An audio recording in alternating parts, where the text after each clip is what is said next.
They called him broken, useless, half a man. When Elias Crow rolled off that train in his weathered wheelchair, the woman who'd sent for him took one look and spat the word disabled like poison. She rode away, leaving him stranded in the snow with nothing but shame and a town full of witnesses. But rejection isn't the end of every story. Sometimes it's just the beginning. Stay with me until the very end of this journey, hit that like button, and comment what city you're watching from so I can see how far this story travels. Because what happened next in Red Willow changed everything about what it means to be whole. The train's whistle cut through the February afternoon like a knife through frozen butter, sharp and unforgiving. Elias Crow felt the vibration through the wooden floor of the passenger car before he heard it. A deep, resonant thing that traveled up through the wheels of his chair and settled somewhere in his chest. He'd been feeling vibrations for 3 years now, ever since the mine collapse in Colorado took his legs and left him with hands that could still build anything and a mind that refused to quit. But hearts? Hearts were harder to account for. "Red Willow Station! Red Willow!" the conductor called, his voice carrying that practiced enthusiasm that came from saying the same thing 200 times without meaning it once. Last stop before the territorial line. Elias reached down and checked the brake on his wheelchair one more time. It was a habit born of necessity, not nervousness, though today he had plenty of cause for both. The chair was his own design, modified, reinforced, fitted with brake mechanisms he'd forged himself in a Denver workshop before he'd lost his job there too. People didn't like looking at him long enough to see what his hands could do. The train lurched, slowed, lurched again. Through the frost-glazed window, Elias could see the platform emerging from the white landscape like a dark scar. Red Willow wasn't much to look at. A handful of buildings hunched against the wind, smoke rising from chimneys, the inevitable water tower standing sentinel over it all.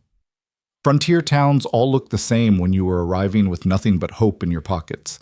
He'd sold almost everything to afford the train ticket. The advertisement in the Denver Post had been simple, almost terse. Widow seeks capable husband for ranch partnership. Must be skilled, sober, God-fearing. Letters to Mrs. Adelaide Pritchard, Red Willow, Wyoming Territory.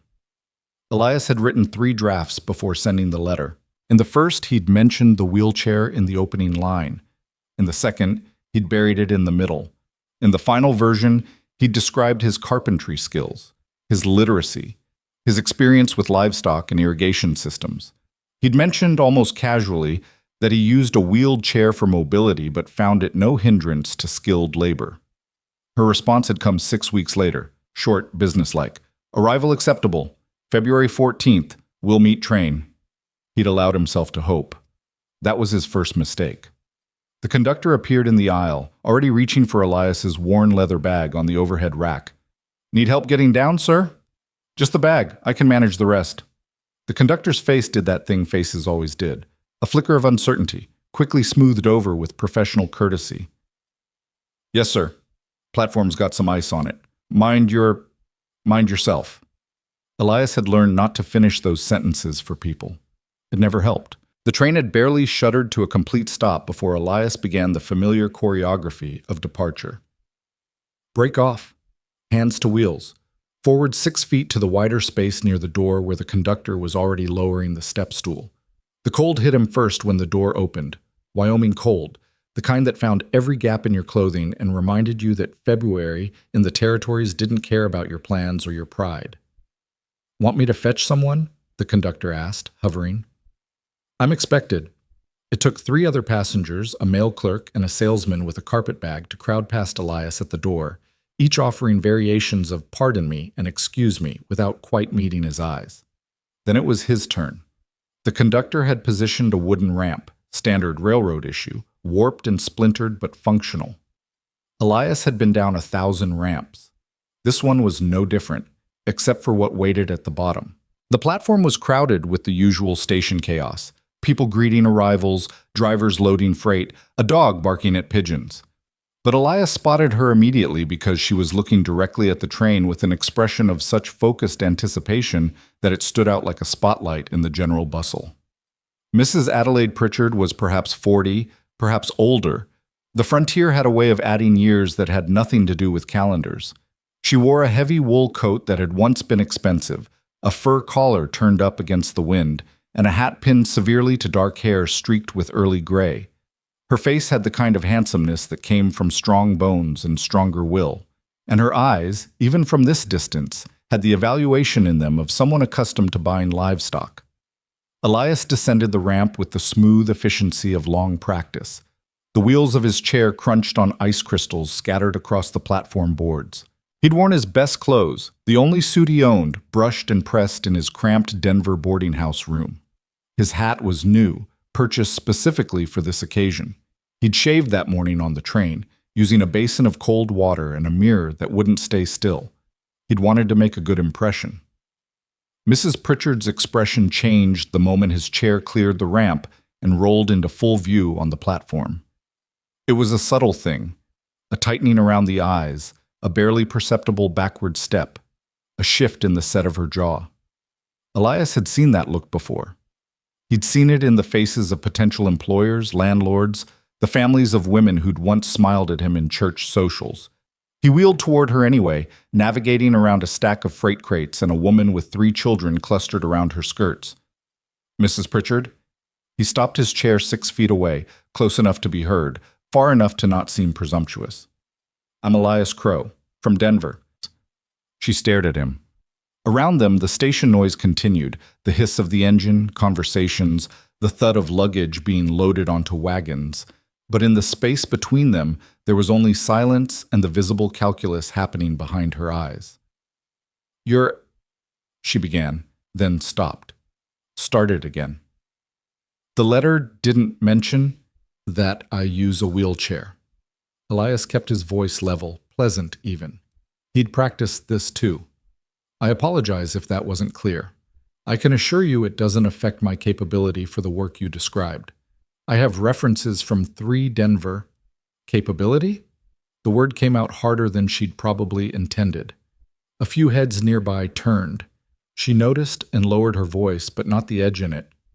"Mr. Crow, I run a working ranch, 1,500 acres, 60 head of cattle, horses, irrigation ditches that freeze every winter and need constant maintenance. I need a partner who can ride fence lines, wrestle steers, work from dawn until dark in all conditions." "I understand the requirements, ma'am. I assure you—" "Look at you." She gestured at his chair with one gloved hand, the motion quick and dismissive. "You can't even stand."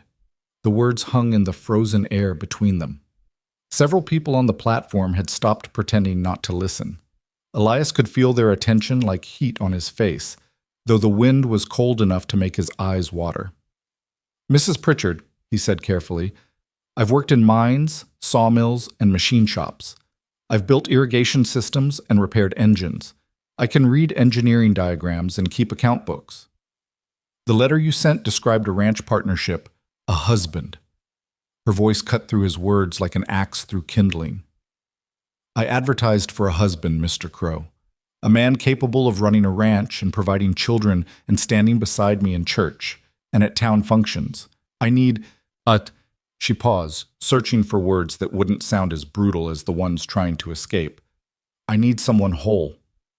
The silence after that statement seemed to spread outward from them like ripples in water. Even the dog had stopped barking. Somewhere behind Elias, he heard someone whisper to someone else, words he couldn't quite catch but could perfectly imagine. He should have stood his ground, should have argued his case, presented his references, explained all the adaptations he'd made, the life he'd built despite everything. But the look on her face, not quite disgust, not quite pity, but something worse that combined them both, took all the carefully prepared words and rendered them useless. "I see," he said quietly. "I apologize for the misunderstanding. The fault is partly mine." Mrs. Pritchard had the grace to look uncomfortable now, though whether from genuine regret or the growing audience, Elias couldn't tell. "I should have been more specific in my requirements. I'll pay your return ticket to Denver, of course. It's only fair." "That won't be necessary. Mr. Crow, surely you can't intend to stay in Red Willow. There's nothing here for someone in your situation." There it was again. Your situation. As if being in a wheelchair was something that had happened to him yesterday, and not something he'd lived with, worked with, built a life around for 3 years. I'll find something, he said. Mrs. Pritchard reached into her coat and pulled out a small leather purse. At least let me give you something for the journey. I feel terrible about this misunderstanding. No. The firmness in his voice made her hand stop halfway to offering him money. For just a moment, something flickered in her expression.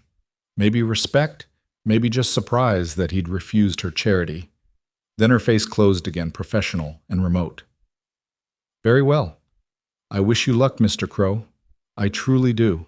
She turned and walked away, her heels clicking smartly on the wooden platform. Elias watched her go, watched her meet a tall man in a ranch hand's coat who'd been standing by a wagon at the far end of the platform. Watched them converse briefly. He could imagine that conversation before she climbed up onto the wagon seat and drove away without looking back. The crowd on the platform began to disperse now that the show was over. A few people glanced at Elias as they passed, some with sympathy, some with the careful blankness that was worse than sympathy. The conductor emerged from the passenger car with the last of the luggage, saw Elias still sitting there, and had the decency to look away quickly. Elias sat very still for a long moment, his hands resting on the wheels of his chair. The train was already preparing to depart, steam building for the next leg of the journey. He could get back on, could go back to Denver, back to the boarding house where the landlady charged him extra for the ground floor room, back to the machine shops where they'd hire him for a few weeks before finding reasons to let him go. Or he could stay here in this frozen nothing of a town where he'd just been publicly rejected before he'd even had a chance to prove himself. The train whistle blew. Final call. Elias turned his chair away from the train and wheeled himself toward the edge of the platform, toward the ramp that led down to the street level. His bag, the leather one with all his tools and the few books he'd kept, was still sitting on the platform where the conductor had left it. "Excuse me, son." The voice belonged to an older man in a station master's uniform, badge glinting dully in the weak sunlight. "You planning to stay or go? Train's about to leave." "I'm staying."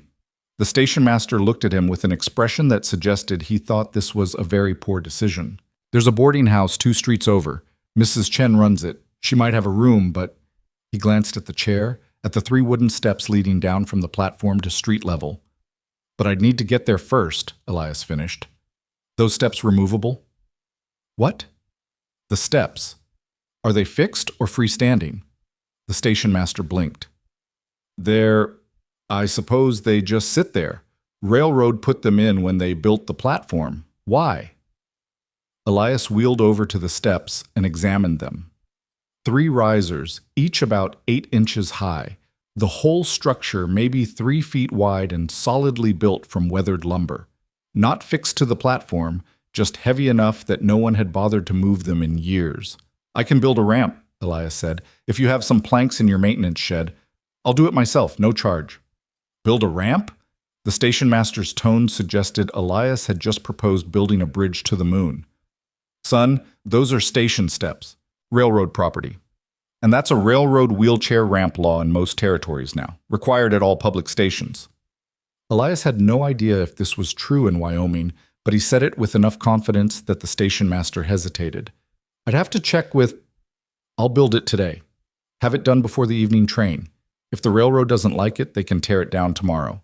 And you can say some stranger did it without permission." Behind them, the train whistle blew again.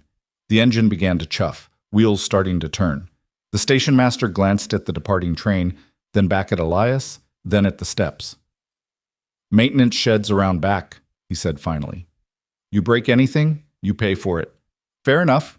The train pulled away from the platform with gathering speed, trailing steam and smoke. Elias watched it go, watched his easy way out disappear into the white distance, and felt something in his chest that might have been fear, or might have been liberation. He wheeled back to collect his bag, then made his way around the side of the station building. The maintenance shed was unlocked. Territories were trusting that way, or maybe just careless. Inside, he found lumber, nails, a serviceable hammer, and a saw that needed sharpening but would work. The afternoon sun was already starting its early winter descent by the time Elias had measured, cut, and assembled a functional ramp beside the station steps. His hands were numb despite his gloves, and his shoulders ached from the work, but the ramp was solid, angled at exactly the grade he needed, reinforced at the stress points, and wide enough for his chair with room to spare. He tested it once, twice, 3 times. It held. A few townspeople had stopped to watch during the construction. Most had moved on after a few minutes, but one man, older, wearing a blacksmith's apron under his coat, had stayed the whole time, leaning against the station wall and smoking a pipe. "You know anything about brake mechanisms?" the man asked as Elias rolled up the ramp one final time to collect his tools. "Some. Why?" "Got a freight wagon with a brake that sticks every time it's cold. Been meaning to fix it, but I'm better with horseshoes than mechanical work." The blacksmith puffed his pipe, studying Elias with the neutral assessment of someone evaluating a tool, not a person. "Pay you $2 if you can fix it." $2. Elias had exactly $11.30 to his name, all the money left after buying the train ticket he couldn't use to go back. "I'd need to see it first," Elias said. "Make sure I've got the right approach before I promise anything." "Fair enough. Name's Tom Birch. Smithy's on 2nd Street, across from the grain elevator. Can't miss it." Tom Birch walked away without offering his hand. Not out of rudeness, Elias thought, but because his own hands were black with forge work, and he knew Elias's were full of tools. It was a small thing, but small things mattered when you'd spent the afternoon being called incomplete. The boarding house Mrs. Chen ran turned out to be a narrow 3-story building squeezed between a dry goods store and a dress shop. The front steps were, predictably, impossible. Elias wheeled around to the back alley and found a service entrance at ground level, though he had to navigate around garbage bins and a frozen puddle to reach it. He knocked, waited, knocked again. The door opened to reveal a tiny Chinese woman in an apron, her gray hair pulled back severely, her eyes sharp enough to cut glass. "No beggars," she said immediately. "I'm not begging. I need a room. I can pay." Mrs. Chen looked at him, at his chair, at his bag of tools. Her expression gave away exactly nothing. "How long?" "Don't know yet. At least a few days. $1 a day. Includes breakfast. No cooking in rooms, no drinking, no women." She paused. "Payment in advance." "I can give you 3 days now. Need to find work before I can commit to more." 3 days. She held out her hand, palm up. Elias counted out $3, leaving him with $8.30 between survival and disaster. Mrs. Chen pocketed the money without counting it, then stepped aside. "Ground floor room and back. Only one I got that's—" She gestured at his chair. "That's accessible?" "That you can get to without stairs. Same thing." She led him through a narrow hallway that smelled of cooking oil and lye soap. The boarding house was clean but worn, everything functional and nothing decorative. She opened a door near the back of the building. "Here." The room was barely larger than a storage closet. A narrow bed, a small table, a single chair with a broken slat in the back. One window looked out onto the alley. No stove, no wash basin, not even a rug on the floor. It was the kind of room you gave someone you didn't expect to stay long. "Privy's out back," Mrs. Chen said. "Washroom's down the hall. Breakfast is 6:30. You late, you don't eat." "Understood. Thank you, Mrs. Chen." She paused in the doorway, studying him with that same evaluating expression. "That woman at the station, the one who left you there, she was stupid." Elias looked up, surprised. "Stupid to judge a man by his legs," Mrs. Chen continued. "When I came to America, people judged me for my face, my language, my sex. Told me I was less. I proved them wrong every day for 30 years. She tapped the door frame with one knuckle. "You proved them wrong too. Or don't. Your choice." She left, closing the door behind her with a soft click. Elias sat alone in the tiny room as the winter afternoon faded to evening outside his window. He could hear the sounds of the boarding house around him, footsteps overhead, voices in distant rooms, the clang of pots from what must be the kitchen, normal sounds of normal lives being lived by normal people. He transferred from his chair to the bed, which creaked but held. Then he lay back and stared at the water-stained ceiling, feeling the weight of the day settling on him like snow. He'd left Denver with a plan. Answer the advertisement, meet the widow, prove his worth, build a life. Simple, reasonable. The kind of plan that worked if you were whole. But he wasn't whole, was he? That's what Mrs. Adelaide Pritchard had said, right there on the platform for everyone to hear. That's what the looks and the whispers and the carefully averted eyes had been telling him for 3 years. You're not whole. You're less than. You're broken. Elias closed his eyes and remembered the mine. He'd been 24 years old, strong as an ox, able to work 12-hour shifts without slowing down. He'd had a girl back then, Sarah, with red hair and freckles and a laugh that made you want to hear it again. They'd talked about marriage, about buying land, about the kind of future you could build if you worked hard enough and wanted it badly enough. Then the support beam had given way in Tunnel 6, and Elias had woken up 3 days later in a hospital bed with a doctor telling him very carefully that they'd done everything they could, that he was lucky to be alive, that modern medicine could work miracles, but some things were beyond repair. Sarah had visited once. She'd cried, held his hand, told him she was sorry. She'd never visited again. His father had written one letter, "Come home when you can work again." Elias had taught himself to work again, had designed his chair, learned to adapt every task, proved he could do anything that didn't require standing. But people couldn't see past the wheels, couldn't see his hands, his mind, his determination, just the chair, the damage, the brokenness. A knock on the door pulled him from his thoughts. Yeah? The door opened to reveal a young man, maybe 19 or 20, carrying a tray with a bowl of soup, a chunk of bread, and a cup of water. Mrs. Chen said to bring this. You missed dinner service, but she figured. The young man shrugged. Anyway, here. He set the tray on the small table, then hesitated in the doorway. I'm Daniel. I help out around here. Any heavy lifting or maintenance you need, just let me know. I'm Elias. Thank you for the food. Daniel nodded, started to leave, then turned back. Hey, I saw what happened at the station with Mrs. Pritchard. That was rough. Word travels fast. It's a small town. Everybody knows everything by sunset.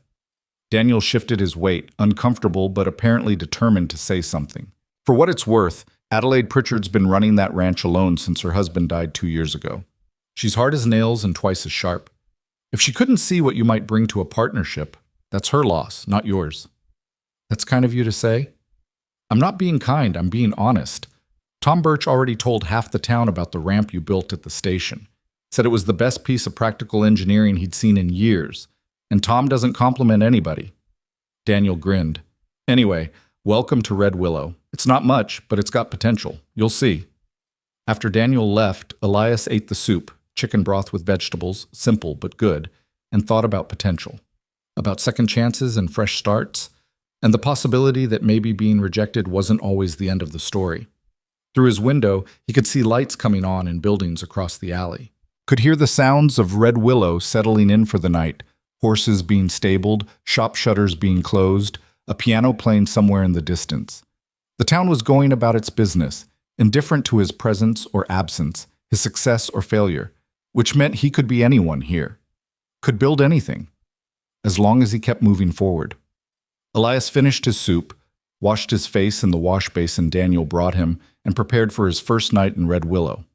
Tomorrow, he'd fix Tom Birch's wagon brake. He'd find more work.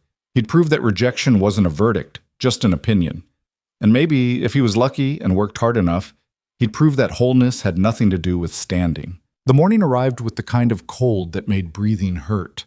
Elias woke to frost patterns on his window and the distant clang of Mrs. Chen's breakfast bell echoing through the boarding house. He dressed quickly, transferred to his chair, and made his way down the narrow hallway to the dining room where 6 other boarders were already gathered around a long table. The conversation stopped when he wheeled in. Not dramatically, just that subtle shift in energy that came when something unexpected entered a familiar space. Elias had learned to ignore it, or at least pretend to ignore it. He found a spot at the end of the table where his chair fit without blocking the aisle. Coffee? Mrs. Chen appeared with a pot, not waiting for an answer before filling his cup. Eggs and bacon. Eat fast. Kitchen closes in 20 minutes. The other boarders returned to their conversations. Talk of weather, freight schedules, the price of grain. One man, a traveling salesman by the look of his clothes, kept glancing at Elias between bites of bacon, working up to something. Finally he spoke. You're the fellow from yesterday, at the station. That's right. Hell of a thing, that. Mrs. Pritchard just leaving you there like that. The salesman shook his head. No offense, but what were you thinking? Coming all this way for a mail order situation in your condition? Daniel, who'd been eating silently at the other end of the table, set down his fork with enough force to make it ring against the plate. Maybe he was thinking he's a skilled tradesman looking for honest work, Fred. Same as anybody else. I'm just saying it seems like you're just saying things that aren't your business, Daniel cut him off. Pass the salt. The tension dissolved as quickly as it had formed, but Elias felt a flicker of something unexpected. Gratitude, maybe. Or just surprise that someone would defend him without being asked. He caught Daniel's eye across the table and nodded slightly. Daniel nodded back and returned to his eggs. After breakfast, Elias wheeled out into the brittle morning air and made his way down 2nd Street to Tom Birch's smithy. The street was already busy despite the cold, wagons hauling freight, a few riders on horseback, women in heavy coats moving between shops. Most people stepped aside when they saw him coming. A few stared openly. One small boy pointed until his mother swatted his hand down and pulled him along faster. The smithy was easy to find, just as Tom had said. The building radiated heat even from the street, and the ring of hammer on anvil carried clear and sharp in the frozen air. Elias wheeled through the open doorway into a space that smelled of coal smoke, hot metal, and horse sweat. Tom Birch was working a piece of iron on his anvil, each strike precise and measured. He glanced up when Elias entered, but didn't stop working until the piece was shaped to his satisfaction. Then he plunged it into a water barrel with a hiss of steam and turned. Wasn't sure you'd show, Tom said. You offered paying work. Why wouldn't I? Fair point. Tom gestured toward the back of the shop where a freight wagon sat with one wheel removed. Brakes on the rear axle. Mechanism seizes up when it gets below freezing. Makes the wagon dangerous on any kind of hill. Elias wheeled over and examined the setup. The brake was a simple lever system with a friction pad that pressed against the wheel hub. Standard design, but the pivot point had clearly been exposed to moisture and was rusting. He could see where someone had tried to oil it, but oil wasn't the answer. The whole pivot assembly needed to be cleaned, possibly replaced. You got a wire brush and some kerosene? Elias asked. Got both. You thinking you can fix it? Thinking I need to take it apart first and see what we're working with. For the next 2 hours, Elias worked while Tom attended to other business, shoeing horses, repairing a broken plow blade, consulting with a rancher about custom hinges for a barn door. The smithy was a comfortable place to work. The heat from the forge kept the worst of the cold at bay, and Tom didn't hover or offer unnecessary help. He just let Elias work.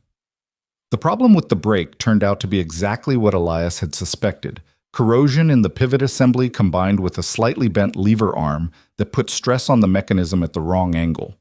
He disassembled everything, cleaned each piece with kerosene and the wire brush, filed down the burrs that had formed on the pivot pin, and used a hammer and Tom's anvil to true the lever arm.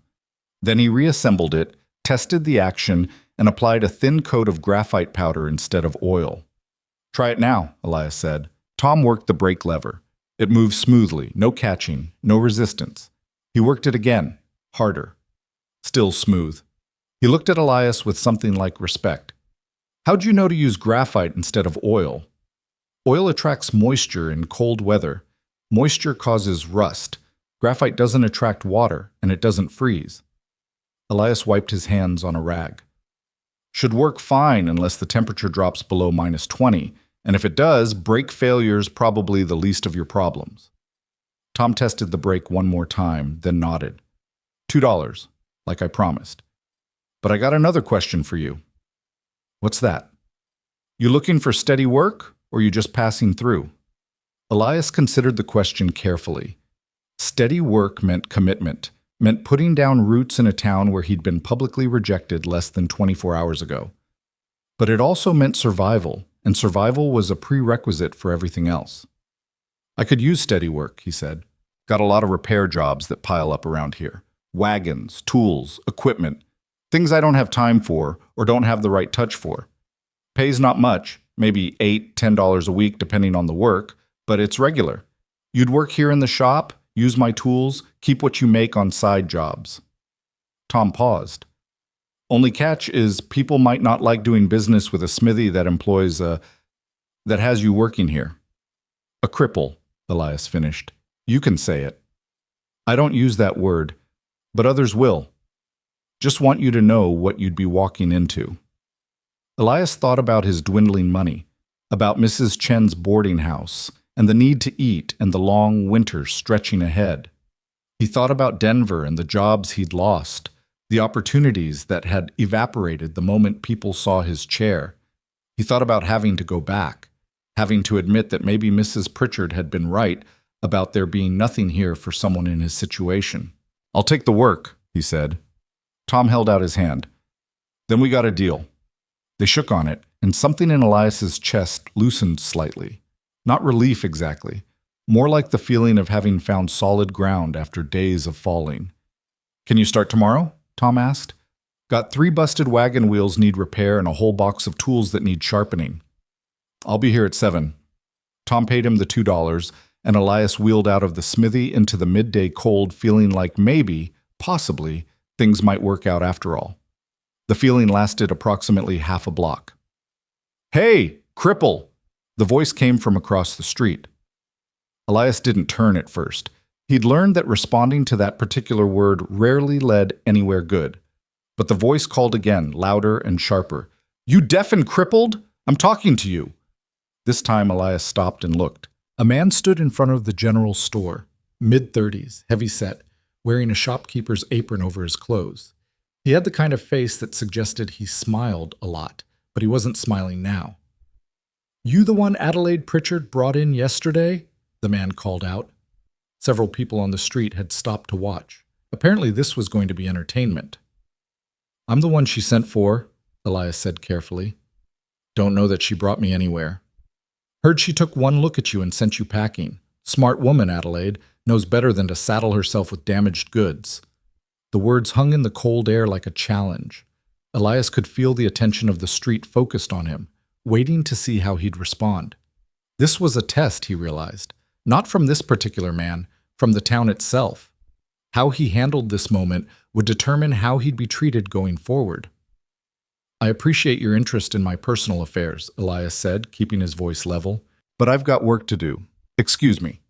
He started to wheel past, but the man stepped off the boardwalk and into the street, blocking his path. "I'm talking to you. It's rude to just wheel away when someone's talking to you. And it's rude to yell insults at strangers, but here we are." Elias looked up at the man, refusing to show the anger building in his chest. "Now, if you'll excuse me, you planning to stay in Red Willow? Because I'm not sure we need your kind here. We got enough problems without adding charity cases." "Lloyd, that's enough." The new voice came from behind Elias. He glanced back to see Tom Birch walking up the street, his leather apron still on, a hammer hanging from his belt.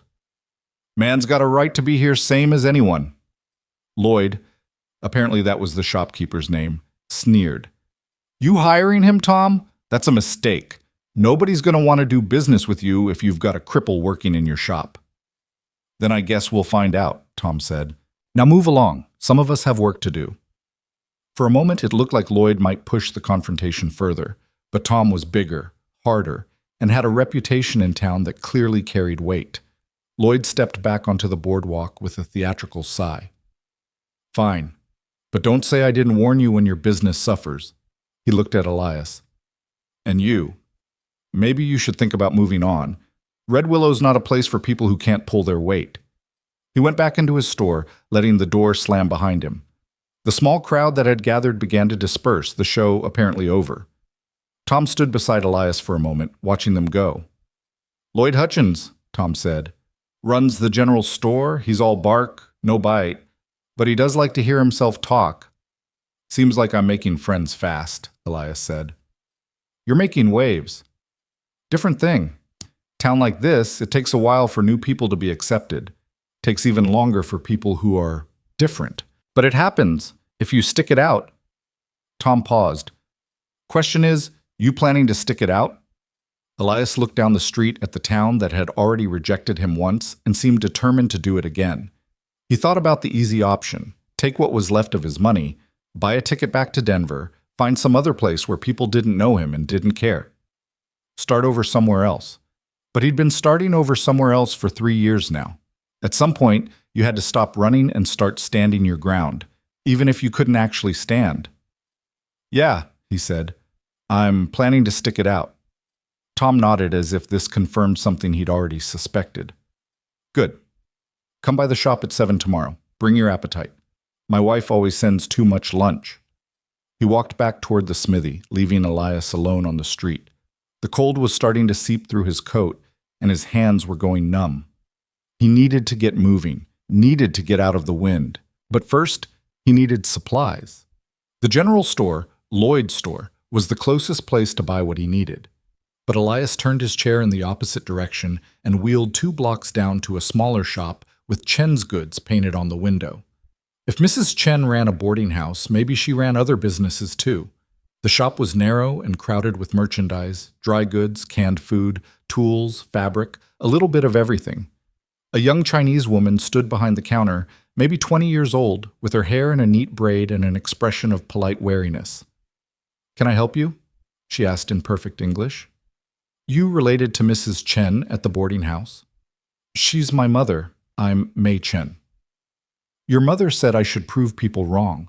I'm here to buy supplies so I can start doing that." Mei Chen's wariness shifted to something closer to curiosity. "You're the man from the station, the one Mrs. Pritchard rejected. Word really does travel fast in this town. My mother told me about you this morning. She said you had determination." Mei looked at him more carefully. "She doesn't say that about many people. What supplies do you need?" Elias bought pencils, paper, a small lantern, oil for the lantern, and a loaf of bread that would supplement the boarding house meals. It cost him 80 cents, more than he wanted to spend, but all necessary. Mei Chen wrapped everything efficiently and didn't try to help him carry it to his chair. She just handed him the package and gave him the same evaluating look her mother had given him. "Lloyd Hutchins was telling people you're a charity case who can't work," she said. "Is that true?" "I just fixed Tom Birch's freight wagon brake. You can ask him if I can work." "I'm asking you." Elias met her eyes. "I can work. I can build, repair, design, create. I can do anything that doesn't require standing. And most of the time I can figure out ways around that too." Mei nodded slowly. "Good. Because this town needs people who can work. It doesn't need people who make excuses." She paused. "Lloyd Hutchins is an idiot. Don't let him make you think everyone here thinks like he does." "I'll try to remember that." As Elias wheeled out of the shop, he caught sight of someone watching him from across the street. A woman in a worn coat, dark hair escaping from beneath a faded bonnet, a basket of laundry balanced on her hip. She wasn't staring the way most people stared. She was looking at him with the kind of attention that suggested she was seeing something specific, evaluating something particular. Their eyes met for just a moment. Then she turned and walked away, disappearing into an alley between 2 buildings. Elias wheeled back to the boarding house as the afternoon light began to fail. The wind had picked up, blowing snow in horizontal sheets down the street. By the time he reached the back entrance, his face was numb, and his fingers could barely work the doorknob. He got inside, got to his room, and spent the rest of the day warming up by the small stove Daniel brought him. Mrs. Chen's orders, Daniel had said, not quite meeting his eyes. That evening, Elias sat at his small table and began to sketch. It was something he'd done since childhood, drawing plans, designing solutions to problems, working through ideas on paper before trying to build them in reality. Tonight, he drew a better wheelchair. His current one was functional, but it was heavy, hard to maneuver, and the wheels wore down quickly on rough terrain. He sketched improvements, lighter materials, better wheel design, a more efficient brake system. He was so absorbed in the work that he almost missed the knock on his door. "It's open," he called. Daniel stuck his head in. "Mrs. Chen says there's stew if you want it. Also," he hesitated. "Also, there's someone here to see you." "Who?" "Woman named Martha Hale. Says she has work for you, if you're interested." Elias set down his pencil. "Send her in." Daniel disappeared and returned a moment later with the woman Elias had seen earlier, the one who'd been watching him from across the street. Up close, he could see she was perhaps 30, with a face that might have been pretty if it hadn't been so worn by work and weather. Her hands were red and chapped, and there was a permanent crease between her eyebrows that suggested she'd spent a lot of time frowning at problems that had no good solutions. "Mr. Crow," she said. Her voice was quiet but steady. "I'm Martha Hale. I run the laundry on 4th Street. What can I do for you, Mrs. Hale?" "Miss, and I'll get right to it. I saw what you did at the station yesterday, the ramp you built." She glanced at his chair, then back at his face. "I need a ramp built for my laundry porch. Been needing one for months, but the carpenters in town either charge too much or do sloppy work. Tom Birch says you're good with your hands. Says that ramp at the station is the best piece of practical building he's seen." "That's kind of him to say?" "Tom doesn't say things to be kind. He says them because they're true." Martha pulled a small cloth purse from her coat pocket. "I can pay $2 for the work. It's not much, I know, but it's what I can afford. Lumber's in the shed behind the laundry, left over from when I tried to build it myself. If you can use it, you're welcome to it." Elias studied her face. She wasn't offering him work out of pity. He could see that. She needed something built, and she'd heard he could build it. It was as simple and as complicated as that. "I'd need to see the porch first," he said. "Make sure I understand what you need. Can you come by tomorrow, after you finish at Tom's shop?" "I can come by around 4. Martha nodded, then pulled out the purse and counted out $2 onto his table. "Half now, half when it's done. That's how I do business. You don't need to pay until the work's finished. And you don't need to work without knowing you'll be paid. I've seen enough men in this town promise work and then disappear with the money." She pushed the coins toward him. "Take it." Elias took the money, and Martha turned to leave. But at the door she paused. "What Lloyd Hutchins said to you today, about you being damaged goods." She didn't look at him while she spoke, just kept her eyes on the doorframe. "Lloyd Hutchins is married to a woman he treats like property, and runs a business by cheating anyone who can't read his ledgers. He's got no business judging anyone's worth." "You heard about that already?"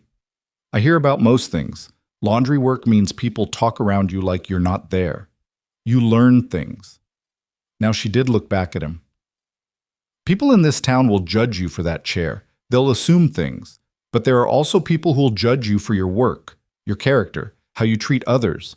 Focus on those people. The rest don't matter." She left before Elias could respond, her footsteps fading down the hallway.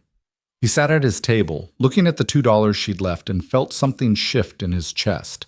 Not hope, exactly. More like possibility. The sense that maybe this town had more than one story to tell about him, and maybe he'd have some say in which story won out. The next morning, Elias arrived at Tom's smithy at 7 sharp and spent the day repairing wagon wheels and sharpening tools. The work was methodical and satisfying, the kind of labor where you could see immediate results, where a broken thing became functional again under your hands. Tom worked alongside him, occasionally offering advice, but mostly letting Elias figure things out himself. Around noon, Tom's wife arrived with lunch, sandwiches, apples, and coffee so strong it could strip paint. She was a round, cheerful woman named Irene, who greeted Elias as if she'd known him for years. "Tom says you're the one who fixed the freight wagon brake," she said, handing him a sandwich. "Said you figured out the problem in about 5 minutes. Took him 3 days to even identify what was wrong." "Tom's being modest," Elias said. "Tom's never modest. If he says you're good, you're good." Irene poured coffee into tin cups. "You settling in all right at Mrs. Chen's place?" "Well enough. That woman's a saint, even if she doesn't smile much. Came to this town 20 years ago with nothing, built her businesses from scratch. People gave her hell for being Chinese, for being a woman, for being successful. She outlasted them all." Irene handed Tom his coffee. "You'll do all right here if you're half as stubborn as she is." At 4 o'clock, Elias wheeled down 4th Street to the laundry. It was easy to spot. A narrow building with steam rising from vents in the roof and the perpetual smell of soap and wet fabric hanging in the air.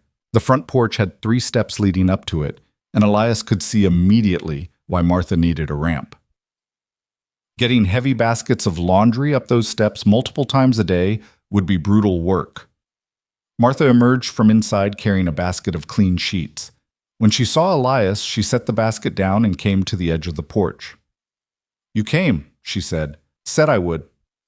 She led him around to the back where the porch was lower, only 1 step here instead of 3, but still inaccessible for wheeled carts or anyone who couldn't navigate stairs easily. The lumber she'd mentioned was stacked neatly in a shed nearby, rough-cut pine boards, some weathered but most still good. I need to be able to roll a cart up here, Martha explained. I pick up laundry from people around town, bring it back here to wash, then deliver it clean. Right now I'm carrying everything by hand because I can't get my cart up these steps. It's killing my back.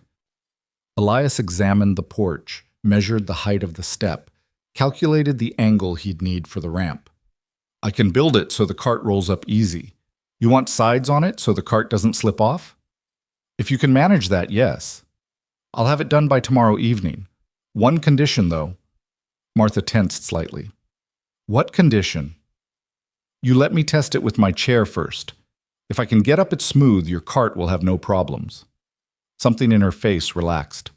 That's fair. Elias worked until dark, then came back the next morning after his shift at Tom's smithy. The ramp took shape slowly, precise cuts, careful angles, joints that fit snugly without gaps. He added side rails as promised, reinforced the weight-bearing points, and sanded the surface smooth enough that wheels wouldn't catch on splinters. Martha worked around him, hauling laundry in and out, hanging sheets on lines that stretched across the backyard. She didn't try to make conversation, didn't hover or offer unwanted help. She just worked, and occasionally she'd glance over at what he was building with an expression of quiet assessment. Late in the afternoon, when the ramp was finished, Elias tested it with his chair. The angle was perfect, steep enough to save space, but shallow enough to climb without strain. He went up and down 3 times, testing the rails, checking for weak points. Everything held solid. Try your cart, he said. Martha brought out a wooden cart with 2 wheels and a handle. She loaded it with a basket of laundry and pushed it up the ramp. It rolled smoothly, no catching, no slipping. She pushed it up again with 2 baskets. Still smooth. She looked at Elias with something that might have been surprise or might have been respect. It's perfect, she said.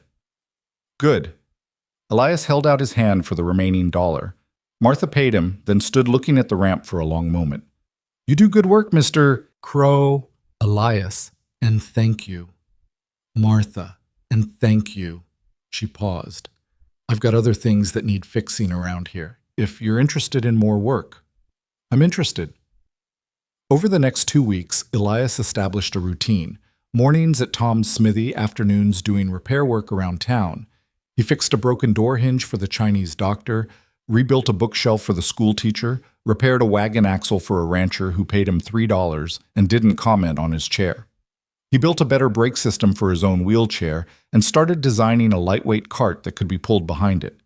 The money wasn't much, but it was steady. He paid Mrs. Chen a week in advance and started setting aside small amounts for tools of his own. He ate Mrs. Chen's cooking, listened to Daniel's stories about growing up in frontier towns, and ignored Lloyd Hutchins when he saw him on the street. And he saw Martha Hale. Not intentionally at first, but Red Willow was small and their paths crossed naturally. At the general store, on the street, at Mrs. Chen's shop, where Martha bought soap in bulk for her laundry. They'd nod to each other, exchange brief greetings, move on. Nothing more than that. Until the day Elias found Martha sitting on the ground in the alley behind her laundry, her hand pressed against her face, blood seeping between her fingers. He'd been wheeling past on his way back to the boarding house when he heard the crash. The sound of something heavy falling, followed by a sharp cry that was cut off quickly, as if someone had forcibly swallowed it. He turned his chair into the alley and found her there, a laundry basket overturned beside her, sheets scattered in the dirt. Martha? She looked up, and he could see the gash above her eyebrow where something had caught her. I'm fine, just knocked over the basket. The corner hit me on the way down. You're bleeding pretty good for fine. Elias wheeled closer. You need to get that cleaned and wrapped. I will, in a minute. But she didn't move, just sat there in the cold dirt with her hand pressed to her head, and her expression somewhere between pain and exhaustion and something else Elias couldn't quite name. Let me help, he said. I know you don't need it. I'm offering anyway. For a moment he thought she'd refuse. Then she nodded, just once. Elias pulled his chair alongside her and took out his handkerchief, clean that morning, thank God. He wet it with water from his canteen and gently moved her hand away from the cut. The gash wasn't deep, but head wounds bled like fury. He pressed the handkerchief against it, applying steady pressure. Martha sat very still, her jaw tight. What happened? he asked. I was carrying the basket, lost my footing. I'm not usually that clumsy. He could see the exhaustion in her face, the way her shoulders sagged. When's the last time you slept? I sleep. That's not what I asked.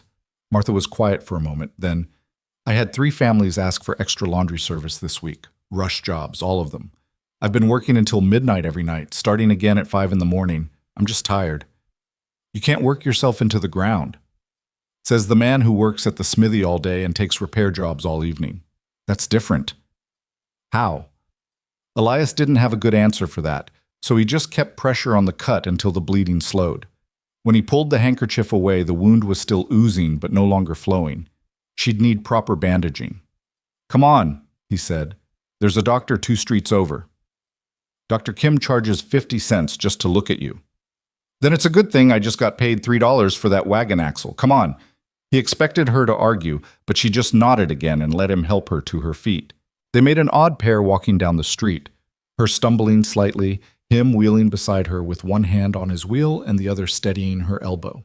People stared, but Elias had stopped caring about people staring. Dr. Kim was a middle-aged Korean man with steady hands and a gentle manner.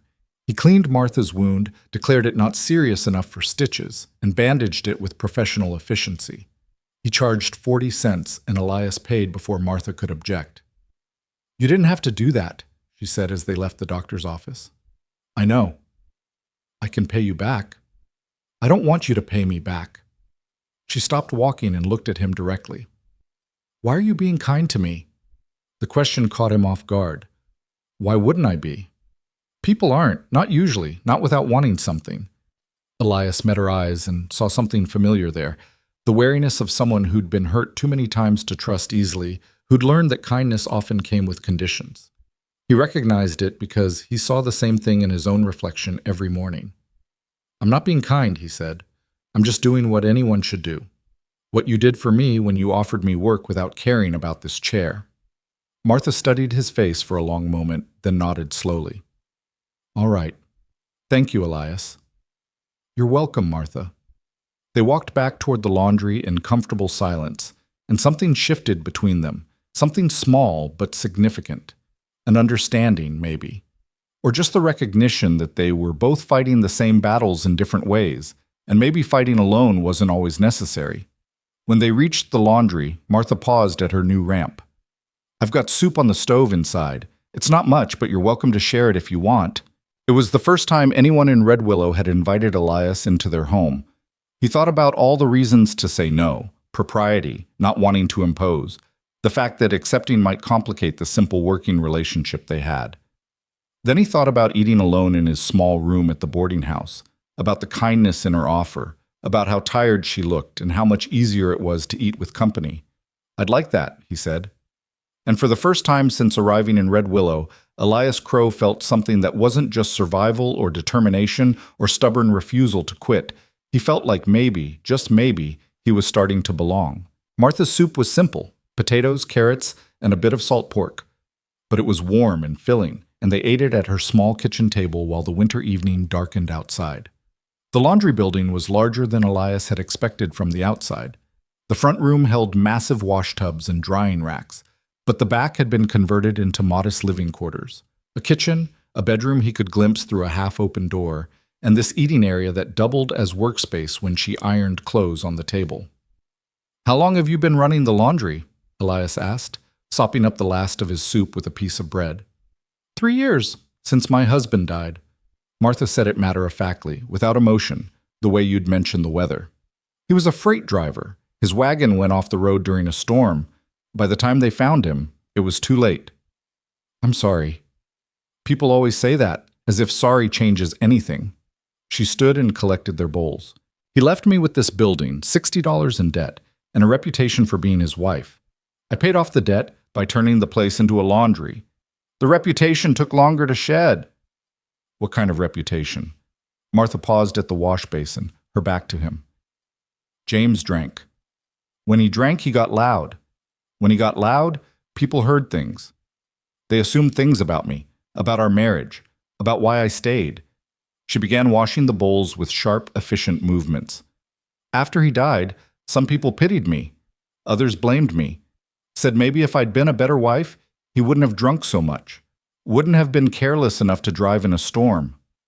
Elias heard the bitterness under her words, the weight of judgment carried for too long. That's not fair. Fair's got nothing to do with it. People need someone to blame when bad things happen. Makes them feel safer, like tragedy only strikes people who deserve it. She dried the bowls and put them away. But you know something about that, don't you? About people judging you for circumstances you can't control? I'm starting to get familiar with it, yeah. Martha turned to face him, leaning against the counter.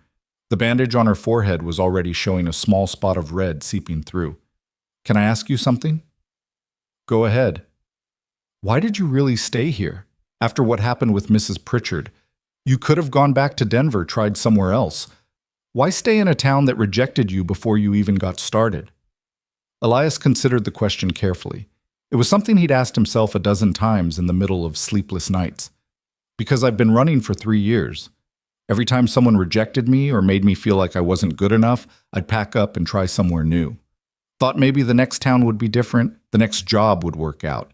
But it never was, and it never did.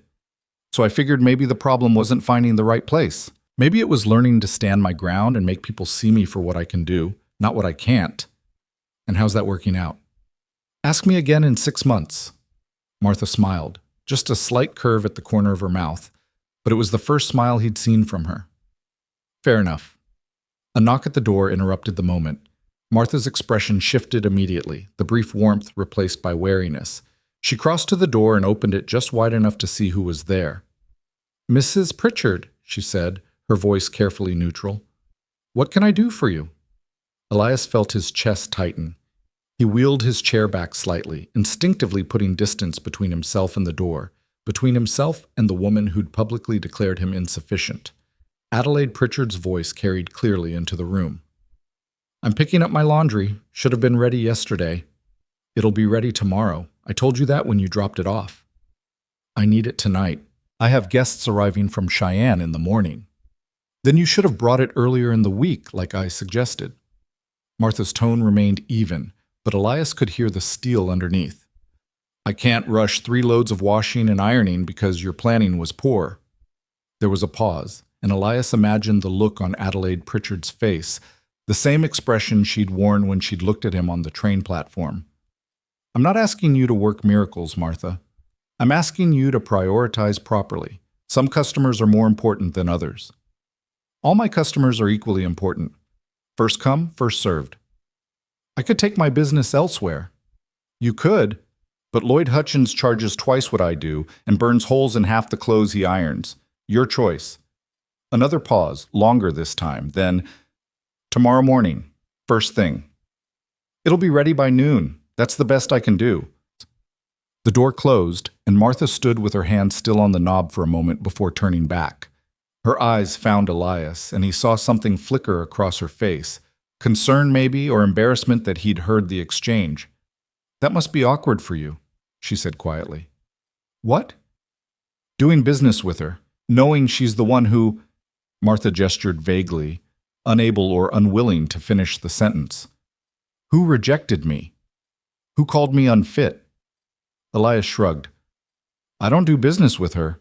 I do business with you. What she thinks about me doesn't change the fact that your ramp needed building.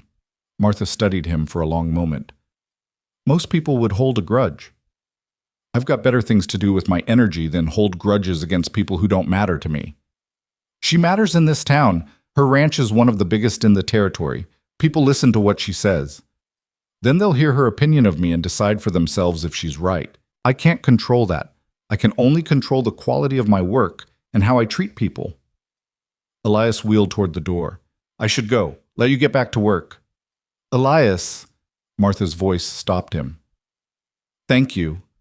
For earlier, for the doctor. You already thanked me.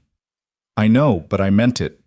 He nodded and wheeled out into the cold evening, making his way back to Mrs. Chen's boarding house through streets that were quieter now, most people having retreated indoors against the deepening cold. But the exchange with Adelaide Pritchard lingered in his mind, not because her words had hurt, they hadn't particularly, but because of what they revealed about how this town worked. Power, reputation, the weight of social standing, all the invisible forces that determined who mattered and who didn't. The next few weeks settled into a rhythm that felt almost sustainable. Elias worked at Tom's smithy each morning, took on repair jobs each afternoon, and tried to save what little money he could. Tom had started paying him $10 a week now, and the side work brought in another $3 to $5, depending on what needed doing. It was enough to pay Mrs. Chen, buy food, and set aside a small amount for tools. He saw Martha regularly, though not always by design. Sometimes he'd repair something at her laundry, a broken wash tub, a door that wouldn't latch properly, shelving that had started to sag under the weight of soap and supplies. Other times their paths would just cross naturally, and they'd stop to talk for a few minutes before moving on to their respective work. The town was slowly adjusting to his presence. Some people, like Tom and Mei Chen, and the school teacher who'd hired him to build bookshelves, treated him like anyone else. Others, like Lloyd Hutchins and a few of his friends, made it clear they thought Elias was a problem that should solve itself by leaving. Most people fell somewhere in between, not hostile, but not exactly welcoming either. They watched, waited, formed opinions slowly. Then came the day in early March when everything changed. Elias had been working at the smithy when Daniel burst through the door, out of breath and wild-eyed. "Tom, you seen Martha Hale this morning?" Tom looked up from the horseshoe he was shaping. "No, why?" "Lloyd Hutchins is telling people she owes him money, says she's been running her laundry without paying for supplies, that she's cheated him out of near $40. He's got the sheriff looking into it." Elias felt something cold settle in his stomach. "That's not possible. Martha pays for everything up front. I've seen her do it." "I'm just telling you what Lloyd's saying. He's making a big production of it at the general store, showing people his ledger, pointing to numbers." Daniel looked between Tom and Elias. "Says if she can't pay by end of business today, he's taking it to the territorial court." Tom set down his hammer with a careful deliberateness that suggested he was working very hard to stay calm. Lloyd Hutchins is a lying snake who can't stand that Martha refused to do his laundry anymore after he tried to touch her last summer. "What?" Elias's hands tightened on his wheels. "She never told you. Lloyd got drunk at the harvest dance and cornered Martha outside. Put his hands on her, said things no man should say to any woman. She slapped him hard enough to leave a mark for a week." Tom's jaw was tight. "He's been looking for a way to hurt her ever since." Elias was already moving toward the door. "Where is she?" "Probably at her laundry." But Elias, he didn't wait to hear the rest. He wheeled out of the smithy and down the street as fast as his arms could propel him. The wheels of his chair rattled over the frozen ruts in the road, and more than once he hit a rough patch that nearly threw him sideways. But he kept moving, driven by an anger that surprised him with its intensity. Martha's laundry was closed when he arrived, the windows dark despite it being mid-morning. He pounded on the door. "Martha, it's Elias, open up." No response. He wheeled around to the back and found her sitting on the steps of the back porch, her head in her hands. She looked up when she heard him approach, and he could see she'd been crying. Not the dramatic tears of someone seeking sympathy, but the quiet, exhausted tears of someone who'd simply run out of ways to fight. "He's going to take everything," she said. Her voice was flat, defeated. Lloyd showed the sheriff his ledger. "Has entries for supplies I supposedly bought on credit. Dates, amounts, my signature on the account. Except I never bought anything on credit. I always pay cash. Always." Elias wheeled closer. "Did you tell the sheriff that?" "Of course I did, but it's my word against Lloyd's ledger. And Lloyd's a respected businessman with a store and a clean reputation. I'm just the widow who does laundry." She laughed, but there was no humor in it. "The sheriff said if I can't prove I paid, if I can't produce receipts, then the ledger stands as evidence of debt." "Where are your receipts?" "I don't have them. Lloyd never gave me receipts. Said they weren't necessary for cash transactions, that he'd just mark it paid in his ledger." Martha pressed her palms against her eyes. "I was stupid. I should have demanded receipts. Should have known better than to trust him." "This isn't your fault, isn't it? I'm the one who believed people were basically decent. I'm the one who thought paying fairly and working hard would be enough." She lowered her hands and looked at Elias with an expression that was equal parts anger and despair. "You were right to stay and fight, but fighting only works if the game isn't rigged against you from the start." Elias sat with that for a moment, feeling the weight of her words. She was right, in a way. The game was rigged. It had been rigged against him since the moment he'd rolled off that train, and it had been rigged against her long before that. People like Lloyd made the rules, and people like them were expected to just accept whatever judgment was handed down. But accepting it felt like drowning, and Elias had already decided he wasn't going to drown. "Where does Lloyd keep his ledger at night?" he asked. Martha looked at him sharply. "Why?" "Just answer the question." "In his store, I suppose, in the office in the back. But Elias, if you're thinking what I think you're thinking, I'm not thinking anything yet. I'm just gathering information." He turned his chair toward the street. "Stay here. Don't talk to Lloyd, don't talk to the sheriff. I'll be back." Elias? But he was already moving, wheeling back toward the main street with a plan forming in his mind that was probably foolish and definitely risky, but felt like the only option left. He found Tom Birch at the smithy, told him what he needed, and watched Tom's expression shift from concerned to determined. "You sure about this?" Tom asked. "No, but I'm doing it anyway." "All right then. Give me an hour." Elias spent that hour at Mrs. Chen's shop, talking to May about receipts and business practices and whether there was any legal requirement for shopkeepers to provide proof of payment.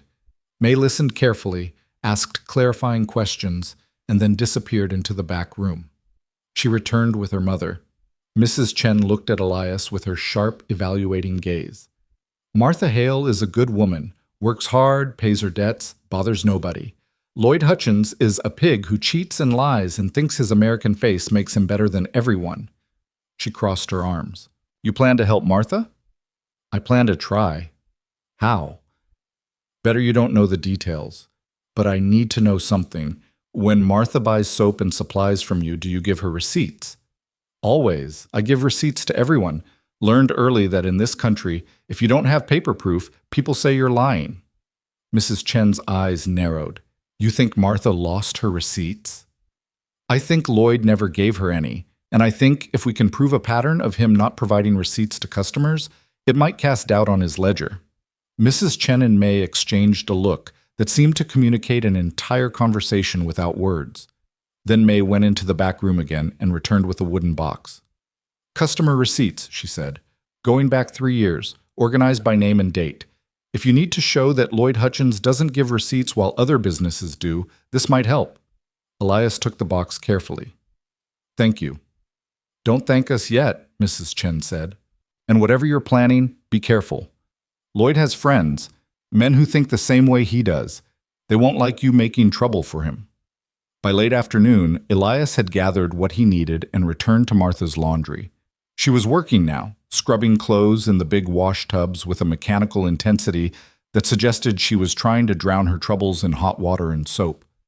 She looked up when he wheeled in, and her eyes went immediately to the box he carried. "What's that?" "Receipts, 3 years' worth from Chen's shop. Proof that honest businesses give receipts for cash transactions." He set the box on her work table. "Also, Tom Birch is willing to testify that you always pay him in cash for any metalwork repairs, and that he always provides receipts. The school teacher says the same. So does Dr. Kim." Martha stared at him.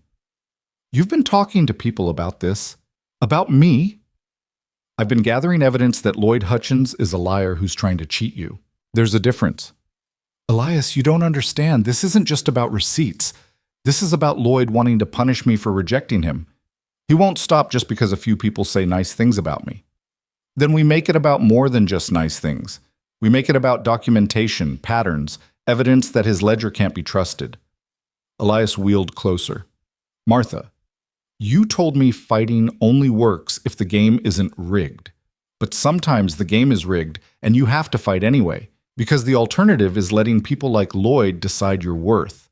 She studied his face for a long moment, and he could see her working through it, the risk, the potential consequences, the question of whether fighting was worth the cost. "What do you need me to do?" she asked finally. "I need you to let me help, and I need you to trust me." The next morning, Elias wheeled into Lloyd Hutchins' general store with Martha beside him and Tom Birch following behind. The store was busy, 6 customers browsing shelves, Lloyd's wife working the counter, while Lloyd himself stood near the back, holding court with 2 other men. Lloyd saw them immediately, and his expression shifted from surprise to something uglier. "Well, well, the cripple and the widow. Come to beg for mercy?" Elias kept his voice level and loud enough for everyone in the store to hear. "We came to discuss your ledger, Lloyd. Specifically, the entries you claim represent money Martha owes you." "Nothing to discuss. The ledger's clear. She bought on credit. She didn't pay. She owes me $38.50. "Interesting, because Martha says she always paid cash and you never gave her receipts." "Her memory must be faulty." "Happens a lot with women." Lloyd's two friends chuckled appreciatively. "Does it happen with men too? Because Tom here says you've never given him receipts either. Neither has Chen's shop, or the doctor, or the school teacher." Elias pulled out a stack of papers from the bag hanging on his chair. "In fact, we've talked to 24 of your customers, and not one of them can produce a receipt from your store." The chuckling stopped. Lloyd's expression went carefully blank. "I don't give receipts for cash transactions. No need when the money's exchanged right there." "But you do require receipts when customers claim they paid you, don't you? That's what you told the sheriff yesterday. That without receipts, Martha can't prove she paid." Elias looked around at the other customers, making sure they were all listening. "Seems like a convenient policy. You don't give receipts, then you claim people owe you money, and they can't prove otherwise." "That's a serious accusation, boy." Lloyd took a step forward. "You better be careful what you're saying. I'm saying your ledger isn't proof of anything except what you wrote in it. And since you've admitted you don't give receipts, there's no way to verify your entries are accurate." "The sheriff accepted my ledger as evidence." "Did the sheriff know about your policy of not giving receipts? Did he know that Martha's not the first person you've claimed owes you money without documentation?" Elias pulled out another paper. "Because we found 3 other cases in the past 5 years where you've taken people to court for debt, and in all 3 cases you couldn't produce any proof beyond your ledger entries." That wasn't entirely true. Elias had found 2 such cases, and one of them had been settled out of court, so it was unclear what evidence existed. But Lloyd didn't know that, and the bluff landed with enough force that Lloyd's face went red. "You've been digging into my business?" "I've been documenting a pattern of fraudulent bookkeeping. There's a difference." The store had gone completely quiet now. Every customer was watching, and Lloyd's wife had stopped even pretending to work. Lloyd looked around at the audience, seemed to realize he was losing ground, and changed tactics. "Even if all that's true, and I'm not saying it is, it doesn't change the fact that she owes me money. The ledger shows—" "Your ledger shows whatever you want it to show," Martha cut in. Her voice was steady now, no trace of the defeated woman from yesterday. "Just like it probably shows whatever you need it to show to keep your books balanced when you skim money from your own till." Lloyd's face went from red to purple. "You'll regret that accusation." "Will I? Because I'm thinking maybe the territorial auditor would be interested in examining your books. All of them. Not just the ledger you keep for show, but the real accounting you do when nobody's watching." Martha stepped forward, and Elias saw Lloyd actually take a step back. "You made a mistake, Lloyd. You picked on me thinking I'd be too scared or too weak to fight back. But you forgot that laundry work means people talk around me. And I've heard things. About your business practices. About money that doesn't add up. About customers who've complained but were too afraid to make a formal report. Those are lies. Then you won't mind an audit proving it." Tom Birch's voice cut through Lloyd's protest. "I'm sure the territorial office would be happy to send someone. Might take a few weeks, might tie up your business for a month or 2 while they go through every transaction, but if you've got nothing to hide, shouldn't be a problem." Lloyd stood there, trapped by his own lies and the public audience that had witnessed the entire exchange. Elias could see him calculating, trying to find a way out that didn't involve admitting he'd fabricated the debt. "Or," Elias said quietly, "you could admit your ledger was in error, that you made a mistake in your bookkeeping, that Martha doesn't actually owe you anything." The silence stretched out for what felt like hours, but was probably only seconds. Then Lloyd cleared his throat. "Might have made an error," he muttered. "Books get complicated. Easy to mark something wrong." "So Martha doesn't owe you money?" "I'll have to review my records more carefully, but in the meantime, I'm willing to suspend collection efforts pending further review." It wasn't an apology. It wasn't even really an admission, but it was enough. Elias saw it in the faces of the customers. in the way they looked at Lloyd with new suspicion, in the whispers that started even before the three of them left the store. Outside, Martha stopped on the boardwalk and turned to face Elias. For a moment, she just looked at him, and he couldn't read her expression. "You didn't have to do that," she said finally. "Yes, I did." "Why?" "Because you helped me when I needed it. Because Lloyd's a bully who needed to be stood up to. Because it was the right thing to do." Elias paused. "Pick whichever reason you like best." Martha laughed, a real laugh this time, with genuine warmth in it. "Thank you, Elias, for everything." "You're welcome." Tom clapped Elias on the shoulder. "That was something, the look on Lloyd's face when you brought up the audit." He grinned. "You know he's going to hate you even more now, right?" "He already hated me. At least now I gave him a good reason." They parted ways then, Tom back to his smithy, Martha to her laundry, Elias toward the boarding house. But as Elias wheeled down the street, he noticed something different. People were looking at him, yes, but not the way they had before. There was less pity, less dismissal. Some of the looks were curious, some were respectful, and a few were even approving. He'd made waves, just like Tom had predicted, but this time the waves were pushing him forward instead of pulling him under. That evening, there was a knock on his door at the boarding house. When he opened it, Martha stood there with a basket covered in cloth. "I made stew," she said. "Too much for one person. Thought maybe you'd help me with it." They ate together at his small table, talking about everything and nothing. Her plans to expand the laundry, his designs for new tools, the way the town was changing as more people moved in from the east. It was comfortable, easy, the kind of conversation that happened between people who'd earned each other's trust. As she was leaving, Martha paused at the door. "What you said in Lloyd's store about me helping you when you needed it, I never thought about it that way. I just gave you work because you could do it." "I know, that's what made it matter." She nodded slowly, understanding passing between them without need for more words. Then she smiled, that same slight curve at the corner of her mouth that was becoming familiar, and left. Elias sat alone in his room after she'd gone, feeling something shift in his chest. Not hope exactly, though there was some of that. More like the recognition that he'd found something in this frozen frontier town that he hadn't found in 3 years of searching elsewhere. He'd found people who saw him for what he could do instead of what he couldn't. He'd found work that mattered, and a place that was starting to feel less like exile and more like home.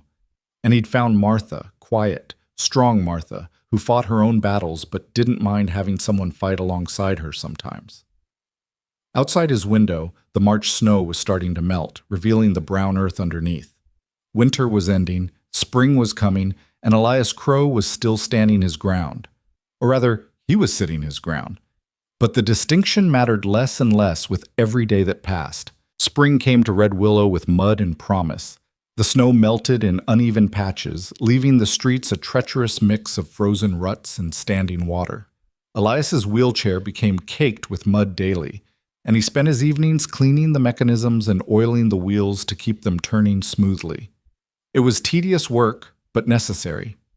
Everything in his life now depended on those wheels keeping him mobile, keeping him working, keeping him moving forward. The confrontation with Lloyd Hutchins had shifted something in the town's perception of him. Word had spread quickly about how he'd stood up for Martha, about the evidence he'd gathered, about the way he'd backed Lloyd into a corner, using nothing but facts and witnesses. People who'd previously avoided eye contact now nodded when they passed him on the street. The schoolteacher hired him to build desks for the expanding classroom. A rancher came into Tom's smithy specifically to ask if Elias could repair a complex irrigation pump that nobody else could figure out. But not everyone was pleased with Elias's growing acceptance.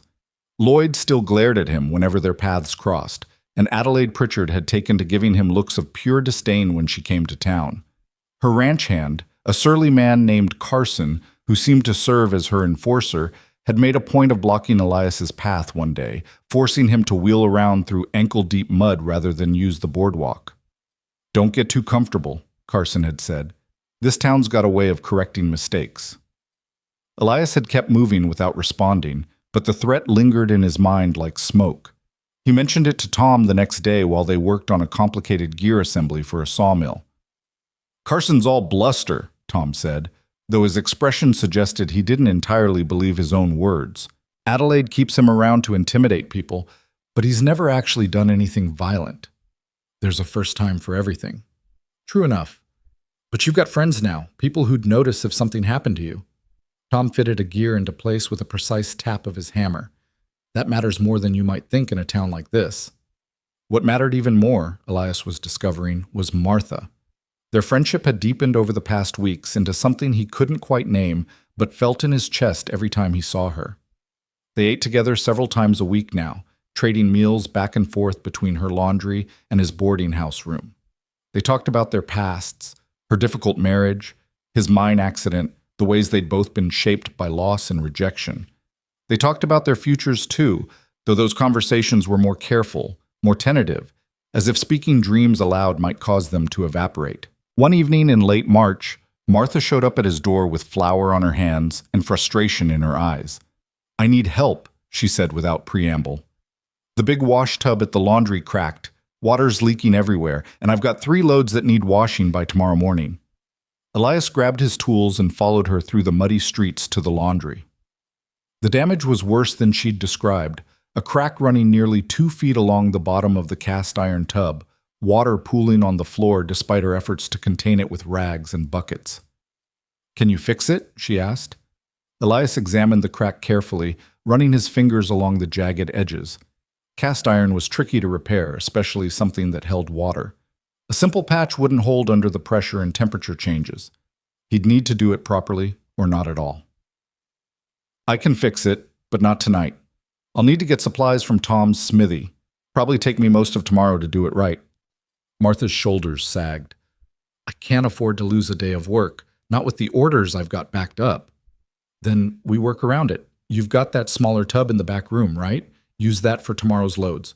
It'll take longer, but you'll get them done. I'll start on the repair tomorrow afternoon after my shift with Tom. Work into the evening if I need to." "Elias, I can't ask you to." "You're not asking. I'm offering." He met her eyes. "We help each other. That's what we do."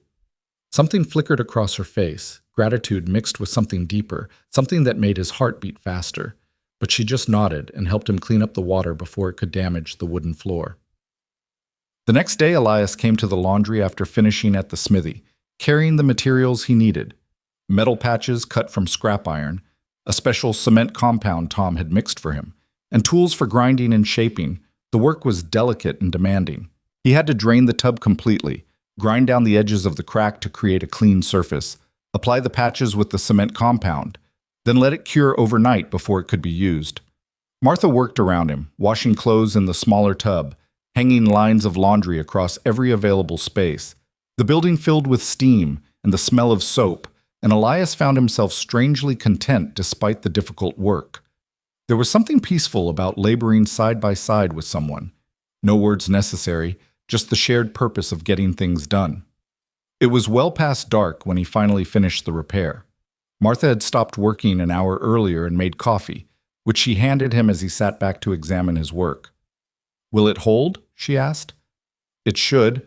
Won't know for sure until we fill it and let it heat up, but I reinforced it beyond what's probably necessary.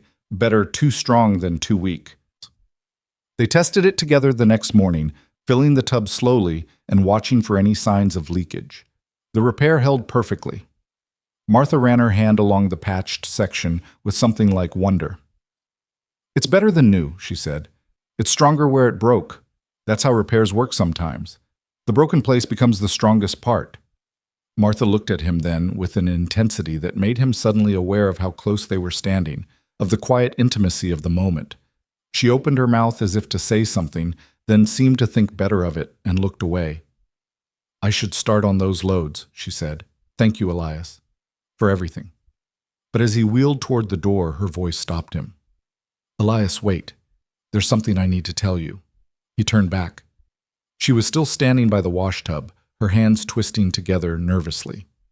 "Lloyd came by yesterday," she said, "while you were at Tom's smithy. He made me an offer." Elias felt his chest tighten. "What kind of offer?" "He said he'd forget about the supposed debt, stop spreading rumors about my business, even send customers my way. All I had to do was tell people that you'd been inappropriate with me. That you'd made advances, taken liberties, made me uncomfortable. The words hit him like a physical blow.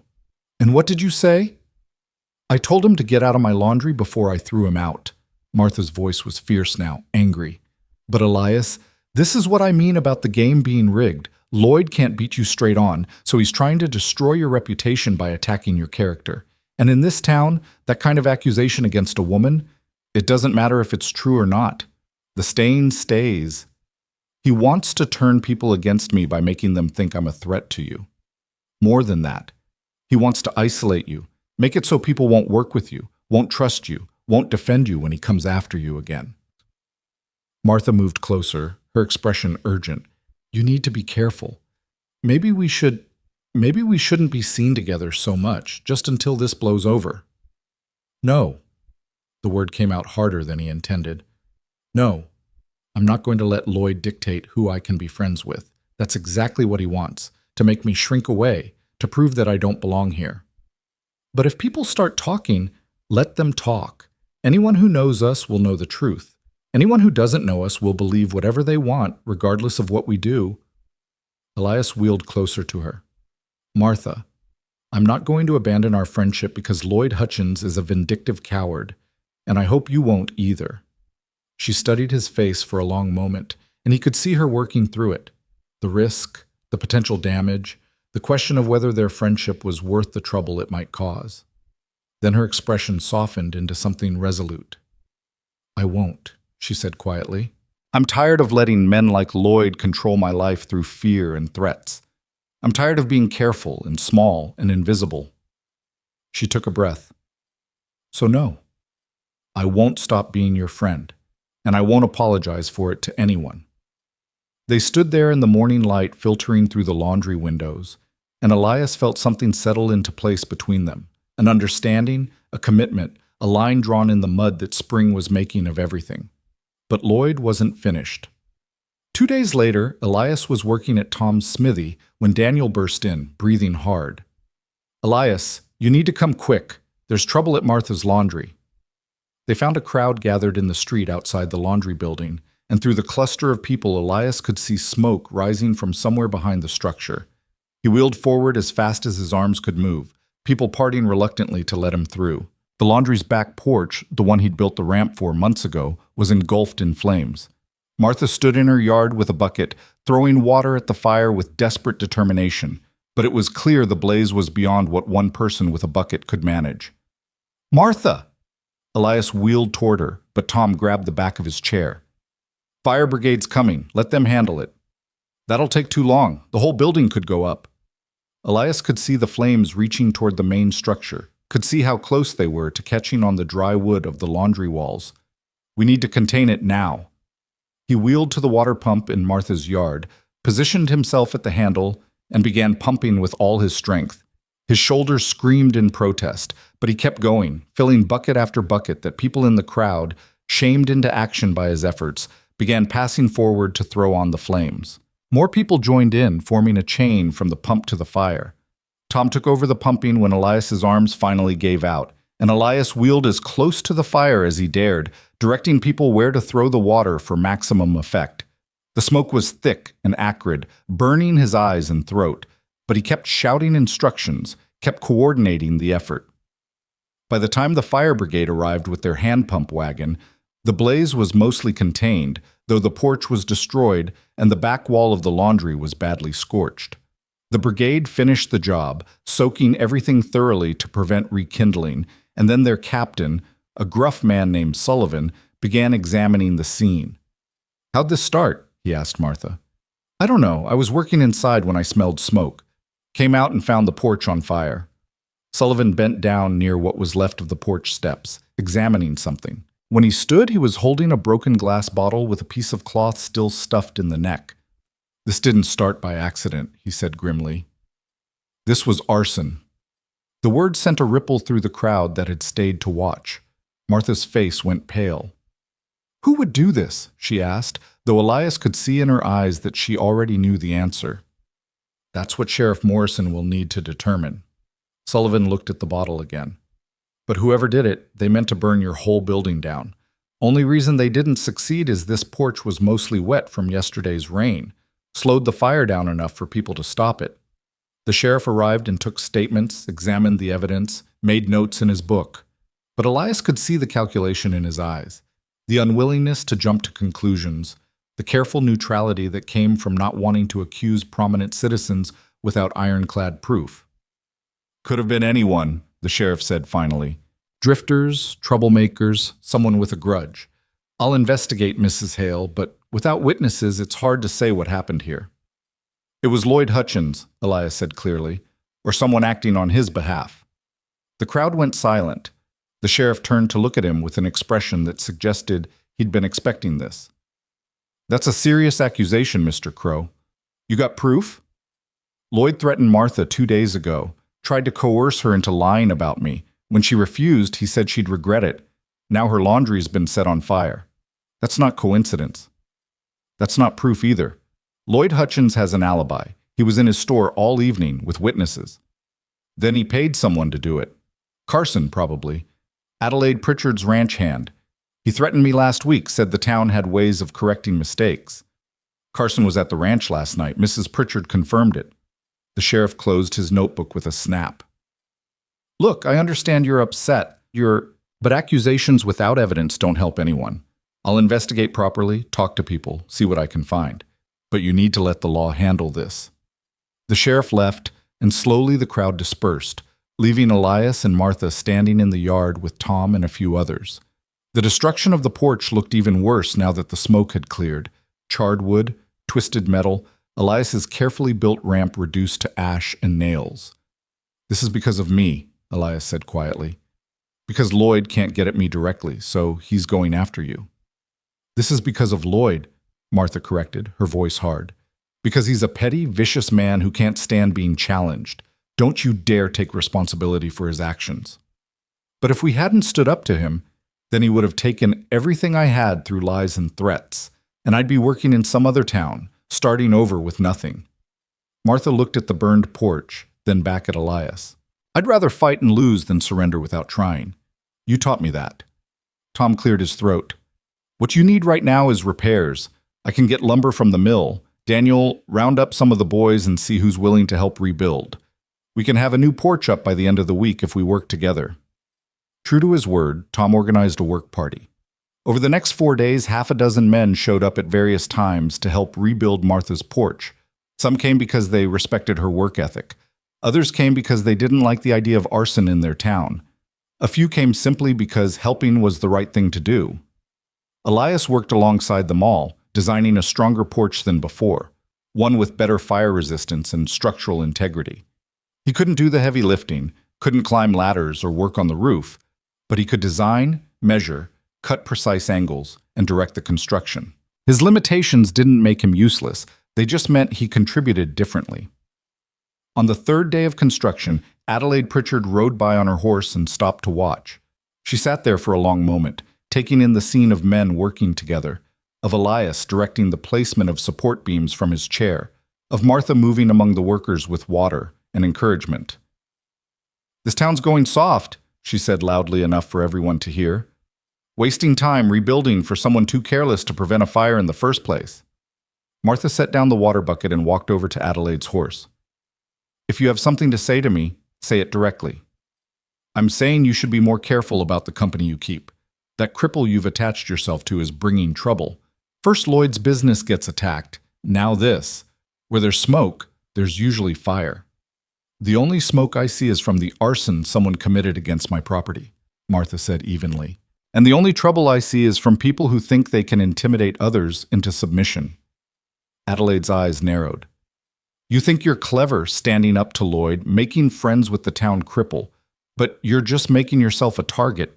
And when the next disaster comes, and it will, don't expect sympathy from people who warned you. She rode off without waiting for a response, leaving a tension in the air that took several minutes to dissipate. One of the workers, a young carpenter named Sam, shook his head. She's got nerve. I'll give her that. Coming here to threaten you on your own property. She didn't threaten, Martha said quietly. She warned. There's a difference. And she's probably right. There will be more trouble. Lloyd and Adelaide and people like them don't give up just because they lose one round. So what do you do? Sam asked. Martha looked at Elias, at Tom, at the partially rebuilt porch that was rising from the ashes of the old one. We keep building. What else is there? By the end of the week, the new porch was complete. It was stronger than the original, with a ramp that had a gentler slope and better support. The workers had even added a small roof overhang to protect the entrance from rain and snow. It was objectively a better structure than what had been there before. On the evening they finished, Martha insisted on feeding everyone who'd helped. She'd made a massive pot of stew and borrowed enough bowls and spoons to serve a small army. They ate in her yard as the spring sun set, tired and satisfied and bonded by the shared work. After everyone else had left, Elias stayed to help Martha clean up. They washed dishes in comfortable silence, the kind that came from knowing each other well enough that words weren't always necessary. "Thank you," Martha said finally, "for everything. For standing up to Lloyd, for organizing the repairs, for not running away when things got dangerous." "I'm not going anywhere," Elias said. "Not until you tell me to leave." "Then you're going to be here a long time." They looked at each other across the kitchen, and something unspoken passed between them, an acknowledgement of what they'd become to each other, of the bond that had formed through shared struggle and mutual support. It wasn't romance, not quite, though Elias suspected it was moving in that direction. It was something deeper, more fundamental. It was recognition. The next morning, Elias was at Tom's smithy when a commotion erupted in the street. Through the open door, he could see people running toward the center of town, shouting about fire. His blood went cold. "Not again," he breathed. But Tom was already moving toward the door, and what he saw made him stop dead. "It's not Martha's place. It's Lloyd's store." They joined the crowd gathering in front of the general store where smoke was pouring from the back windows. The fire brigade was already there, but the blaze was fierce, clearly having burned unnoticed for some time before being discovered. Lloyd stood in the street in his nightclothes. He lived above his store, watching his business burn with an expression of shock and rage. "Elias Crow did this!" Lloyd shouted suddenly, pointing at where Elias sat in his chair at the edge of the crowd. "That cripple burned down my store for revenge." The accusation sent a ripple through the crowd. People turned to look at Elias, and he could see the calculation in their eyes, the question of whether it might be true, whether the man they'd helped might be capable of arson. "I was at Mrs. Chen's boarding house all night," Elias said loudly, clearly. "Ask anyone there, ask Mrs. Chen, ask Daniel, ask the other boarders. I haven't left the building since dinner." "Convenient alibi," Lloyd snarled. "Or maybe you paid someone to do it, same as you accused me of doing. Mr. Hutchins." Sheriff Morrison cut in, his voice weary. "We need to focus on putting out this fire, not throwing accusations around. There'll be time for investigation after." The fire brigade managed to save the structure, but the interior was gutted. Lloyd's entire inventory, his ledgers, his carefully constructed business, all destroyed. As the smoke cleared and the damage became visible, Lloyd stood there staring at the ruins with tears running down his face. Elias should have felt satisfaction. This was justice, in a way. Lloyd had tried to destroy Martha's livelihood, and now his own was destroyed. But watching a man lose everything, even a man like Lloyd, brought no pleasure. It just felt like more tragedy in a town that had already seen too much. "This wasn't me," Elias said to the sheriff, "and I don't think it was revenge. I think someone's trying to pit us against each other, trying to create chaos. Or maybe," the sheriff said quietly, "someone's trying to prove a point, about how easy it is to destroy what people build, about how we're all vulnerable." The sheriff's words stayed with Elias for days. The investigation into Lloyd's fire went nowhere, just like the investigation into Martha's arson. No witnesses, no evidence beyond the obvious fact that both fires had been deliberately set. Lloyd continued to insist Elias was responsible, but without proof, the accusation was just noise. What troubled Elias more was the pattern. 2 arsons in less than a week, both targeting people on opposite sides of a conflict. It felt orchestrated, purposeful, like someone was conducting an experiment to see how much chaos they could create. He was thinking about this one evening as he worked on a new design for a fire-resistant storage shed, something he could build for Martha to protect her supplies, when there was a frantic pounding on his door. "Elias!" It was Daniel, breathing hard. There's been an accident at the old laundry shack on 2nd Street. A child's trapped inside and the building's unstable. They need help getting him out, but nobody can reach him. The floor's half collapsed and won't support anyone's weight. Elias grabbed his tools and wheeled after Daniel as fast as he could move. His mind was already calculating weight distribution, structural stress, ways to reach someone in a space too unstable for rescue. When they arrived, he found a crowd gathered around the old abandoned building that had once served as Red Willow's laundry before Martha opened her place. The structure was decrepit, half the roof caved in, and through a gap in the wall, Elias could see a boy of maybe 8 years old standing on a section of floor that was clearly ready to give way. We called to him to stay still, one of the men explained. But if that floor goes, he'll fall into the basement. It's a 12-foot drop onto broken beams and debris. Why isn't someone in there getting him? Floor won't hold adult weight. Every time someone tries to cross, it starts to give. Kid's light enough that he's not breaking through, but anyone heavier will bring the whole thing down. Elias studied the situation, the sagging floor, the boy's frightened face, the precarious nature of the entire structure. An idea was forming, something crazy but possibly workable. I can get to him, he said. You? No offense, but I'm lighter than most of you because I'm sitting. Less weight per square foot if I distribute it right, and my chair's wheels will spread the load across multiple floor joists instead of concentrating it in one spot. Elias was already wheeling toward the entrance. I need rope, 2 boards at least 8 feet long, and someone who can spot me from the doorway. Tom appeared at his elbow. I'll spot you, and I'll tie the rope around your chair so if the floor gives, we can pull you back. They worked quickly, rigging the rope, positioning the boards to create a path that would distribute weight even further. Elias wheeled to the entrance of the building, looked at the terrified child across the unstable floor, and made a decision. He was either going to save this boy or die trying. There wasn't room for any other outcome. The rope went taut around Elias's chest as Tom secured it with a knot that would hold even if the entire floor collapsed beneath them. Elias tested the tension once, twice, then rolled forward onto the first board they'd laid across the entrance. The wood creaked but held. Behind him, he could hear the crowd holding its collective breath. What's your name? Elias called to the boy. Tommy. The child's voice was thin with fear. Tommy, I'm Elias. I'm going to come get you, but you need to stay very still. Can you do that for me? The boy nodded, tears streaming down his dirt-smudged face. He couldn't have been more than 8 years old, small for his age, wearing clothes that had seen better days. Elias recognized him vaguely, one of the kids who ran errands around town for pennies. Elias positioned his chair carefully, distributing his weight across the board. The floor beneath groaned ominously, but the board was doing its job, spreading the load across multiple joists. He wheeled forward 6 inches, stopped, listened. The building settled around him with the kind of creaks that suggested it was deciding whether to stand or fall. Elias, that floor's about to go, Tom warned from the doorway. Maybe we should... There's no maybe here, Tom. That boy comes out, or we both do. Elias moved forward another few inches. The boards he was traversing were the only things between him and a 12-foot drop into a basement full of broken timber and rusted metal. Tommy, how did you get out there? I was looking for bottles. Mr. Chen pays 2 cents for bottles. I thought maybe... The boy's voice cracked. I didn't mean to go so far. Then the floor started breaking and I got scared to move. You did the right thing staying still. Just keep doing that a little longer.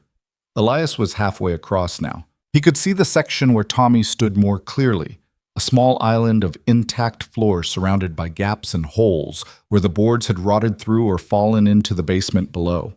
The boy had gotten lucky, finding one of the few spots that could still support weight, but that luck was running out. Even as Elias watched, he saw the boards beneath Tommy shift slightly, saw dust and debris sift down into the darkness below. We're running out of time, Elias called back to Tom. I need to move faster. You move faster, you'll break through. Then I'll break through. Get ready to pull. Elias took a breath and wheeled forward more quickly, his arms pumping, his wheels rolling across the precarious boards with a sound like distant thunder.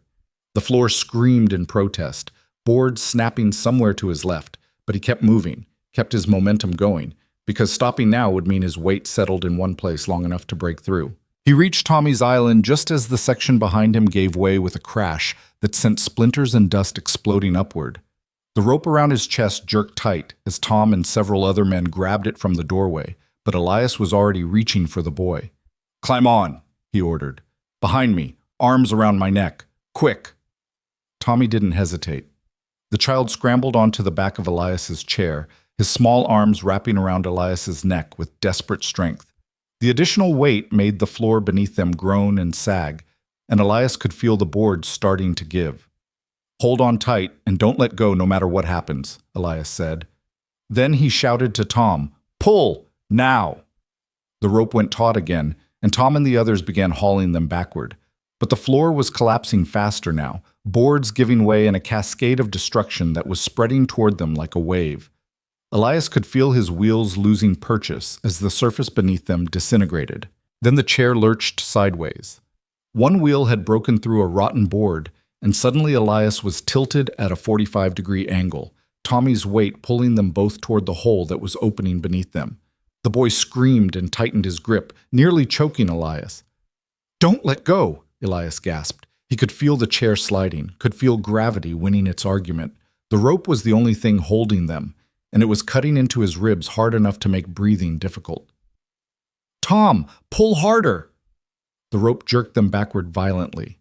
Elias's wheel popped free of the hole, but now they were being dragged across the disintegrating floor with no control, no way to steer, just hanging on and hoping the rope held and the rescuers were strong enough to pull them the 20 feet back to safety before the entire structure came down. Behind them, Elias heard the massive crack of a support beam giving way. The section where Tommy had been standing collapsed entirely, disappearing into the basement with a crash that shook the whole building. Dust exploded upward, filling the air with choking debris. Then they were through the doorway, wheels hitting solid ground, Tom and 6 other men stumbling backward from the effort of hauling them out. A heartbeat later, the entire front wall of the old laundry building collapsed inward with a roar like artillery fire, sending a cloud of dust and splinters exploding into the street. Elias sat there coughing, Tommy still clinging to his back, both of them covered in dust and debris. His ribs felt like they'd been hit with a hammer from the rope, and his shoulders were screaming from the exertion, but they were alive. They were both alive. Tom helped pry Tommy's arms from around Elias's neck. The boy's mother, a washerwoman Elias recognized from seeing her at Martha's place, rushed forward and swept Tommy into her arms, sobbing and scolding him in equal measure. "You could have died," she kept saying. "You could have died." "But he didn't," Tom said quietly, his hand on Elias's shoulder. "Because this man went in after him when nobody else could." The crowd that had gathered stood in stunned silence, looking at Elias with expressions that ranged from shock to admiration to something that might have been shame. He could read their thoughts as clearly as if they'd spoken them aloud. The man we called cripple, the man we dismissed as broken and useless, just risked his life to save a child none of us could reach. Adelaide Pritchard stood at the edge of the crowd, her face unreadable. She looked at Elias, at the collapsed building, at Tommy crying in his mother's arms. Then she turned and walked away without a word. But Lloyd Hutchins was there too, and he stepped forward with an expression that suggested he'd just been handed ammunition he couldn't wait to use. "Awful convenient," Lloyd said loudly. "The cripple happens to be the hero just when people were starting to think he might be responsible for the arsons. Makes you wonder if this whole thing was staged to make him look good." The crowd's mood shifted uncomfortably. Several people glanced at each other, and Elias could see Lloyd's accusation taking root despite its absurdity. "You think I arranged for a child to nearly die?" Elias asked, his voice dangerous. "You think I staged a building collapse? I think you're clever enough to take advantage of a situation. Kid gets himself stuck. You play hero. Suddenly everyone forgets about the fires." Lloyd crossed his arms. "Convenient timing is all I'm saying." "Oh, the only thing that's convenient," Martha's voice cut through the tension like a blade, "is that you're still trying to destroy Elias's reputation after he just saved a child's life." She pushed through the crowd to stand beside Elias's chair, her face flushed with anger and something fiercer. "I'm done being quiet about this. Done letting you poison this town with your lies and your petty revenge. You tried to extort me, failed, and then someone you probably paid, set fire to my laundry as punishment. When that didn't work, your own store burned down, and you blamed Elias without a shred of proof.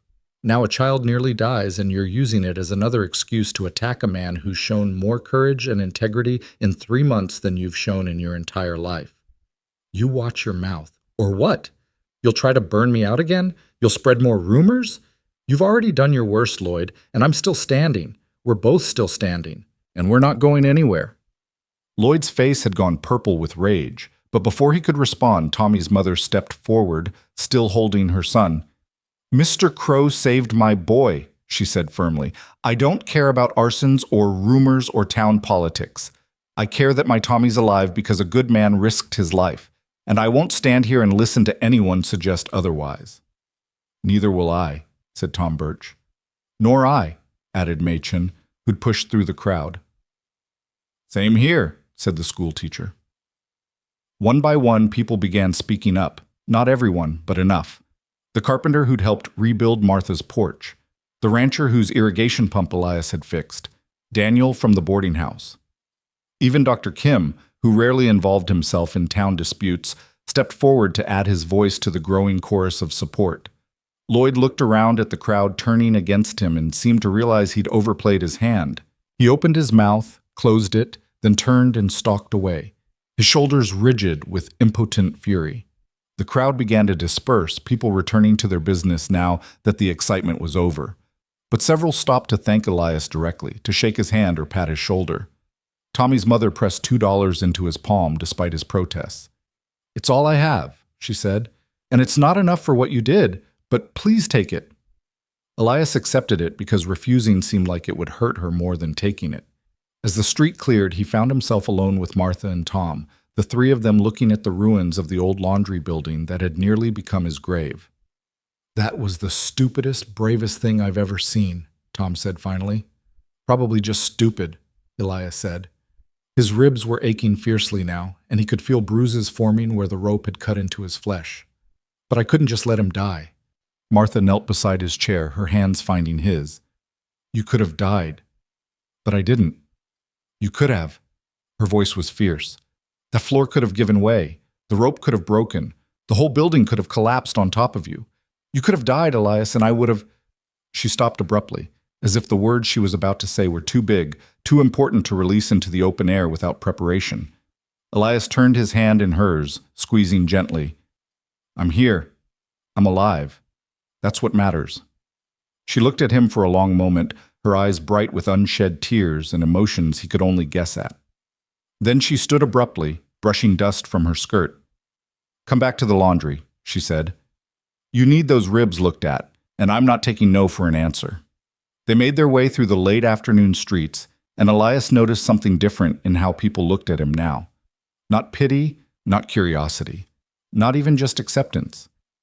Respect, hard-earned, undeniable respect. At the laundry, Martha insisted on examining the damage the rope had done to his ribs. The bruising was spectacular, dark purple bands that wrapped around his torso, but Dr. Kim, who'd followed them to check on Elias, confirmed nothing was broken. You'll be sore for weeks, the doctor said, but you'll heal. You were lucky. After Dr. Kim left, Martha made tea and they sat in her kitchen in silence for a while, both processing what had happened. Finally, Martha spoke. When I saw you go into that building, when I heard it starting to collapse, she set down her teacup with shaking hands. I realized something. I realized that I couldn't lose you, that somewhere along the way you'd become the most important person in my life, and the thought of you dying was unbearable. Elias set down his own cup carefully. Martha, let me finish, please. She took a breath. When James died, I told myself I was done with men, done with marriage, done with depending on anyone, done with risking my heart. I built walls around myself and decided I'd live alone and work hard, and that would be enough. And then you showed up in your chair with your tools and your determination, and you didn't ask me for anything except the chance to work. You didn't pity me or try to save me or act like I needed protecting. You just saw me, really saw me, as a person, as an equal, and slowly, without meaning to, I started to care about you, more than care about you. I care about you too, Elias said quietly. More than I thought I could care about anyone after the accident, after Sarah left, after 3 years of being told I wasn't enough. You're enough. Martha's voice was fierce. You're more than enough. You're brave and skilled and kind and stubborn and everything I didn't know I was looking for. And I want, if you want, I want us to be more than friends.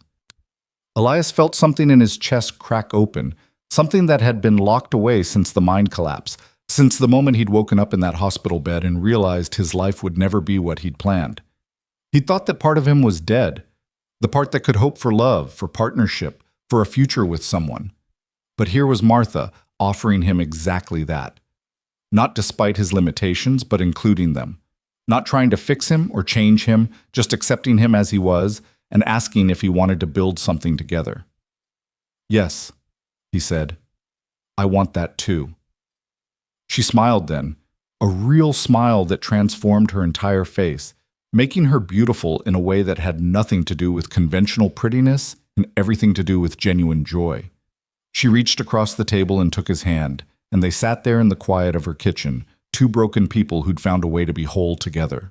The next few weeks brought changes to Red Willow that nobody had expected. Tommy's rescue had shifted something fundamental in how the town viewed Elias. The people who'd defended him before became more vocal in their support. Those who'd been uncertain moved firmly into his corner. Even some who'd sided with Lloyd began to reconsider their positions. Lloyd himself became increasingly isolated. His store reopened in a temporary location, but customers were scarce. People remembered his accusations, his attempts to destroy Martha's business, his vindictive behavior. Business dried up until Lloyd was barely scraping by. Adelaide Pritchard, on the other hand, surprised everyone. 2 weeks after Tommy's rescue, she appeared at Tom's smithy while Elias was working. "Mr. Crow," she said formally, "may I speak with you privately?" They went outside, away from curious ears. Adelaide stood very straight, her hands clasped in front of her, clearly struggling with whatever she'd come to say. "I was wrong about you," she said finally. "At the station, when I rejected you, I saw only your chair. I saw what you couldn't do and assumed that made you useless. I was wrong, and I apologize." Elias studied her face, looking for insincerity, but found only genuine regret. "I don't need you to apologize," he said, "but I appreciate it anyway. I have a proposition. My ranch needs someone who can handle machinery, repair equipment, design improvements to our irrigation system. The man I have now is adequate, but I need more than adequate. I'm offering you a position at twice what Tom pays you, plus housing on the ranch if you want it." It was a generous offer, more money than Elias had imagined making in a frontier town. It was also, clearly, Adelaide's way of trying to make amends for her initial rejection. But Elias found himself hesitating. "I appreciate the offer, Mrs. Pritchard, but I'm happy where I am. I've got work with Tom, side jobs around town, and I've started to build a life here in Red Willow proper. Because of Martha Hale. Partly, but also because I've learned something about myself these past months. I don't need the biggest job or the most money or even the most acceptance. I need to be somewhere I can do good work for people I respect, in a place where I'm valued for what I can do rather than judged for what I can't. I found that here." Adelaide nodded slowly. "I understand, but if you ever change your mind, the offer stands. And Mr. Crow, thank you for saving that boy. You showed this town what real strength looks like, including me." She left, and Elias wheeled back into the smithy where Tom was waiting with a questioning look. "She offer you a job?" Tom asked. "She did." "You taking it?" "No, I'm staying right here." Tom grinned. "Good, because I'd have to find someone else to argue with about proper gear ratios, and that would be a pain." That evening, Elias and Martha took a walk, or rather, Martha walked while Elias wheeled beside her, along the creek that ran through the edge of town. Spring had fully arrived now, the cottonwood trees leafing out in pale green, the grass coming back to life after the long winter. It was beautiful in a stark frontier way that Elias had come to appreciate. "Adelaide offered me a job," he told Martha. "Good money, position at her ranch." Martha's expression flickered with something that might have been worry. Are you considering it? No. I told her I was happy here. He paused. But I've been thinking about the future, about what I want to build. What do you want to build? A proper workshop. Somewhere I can take on bigger projects, design and create things beyond just repairs.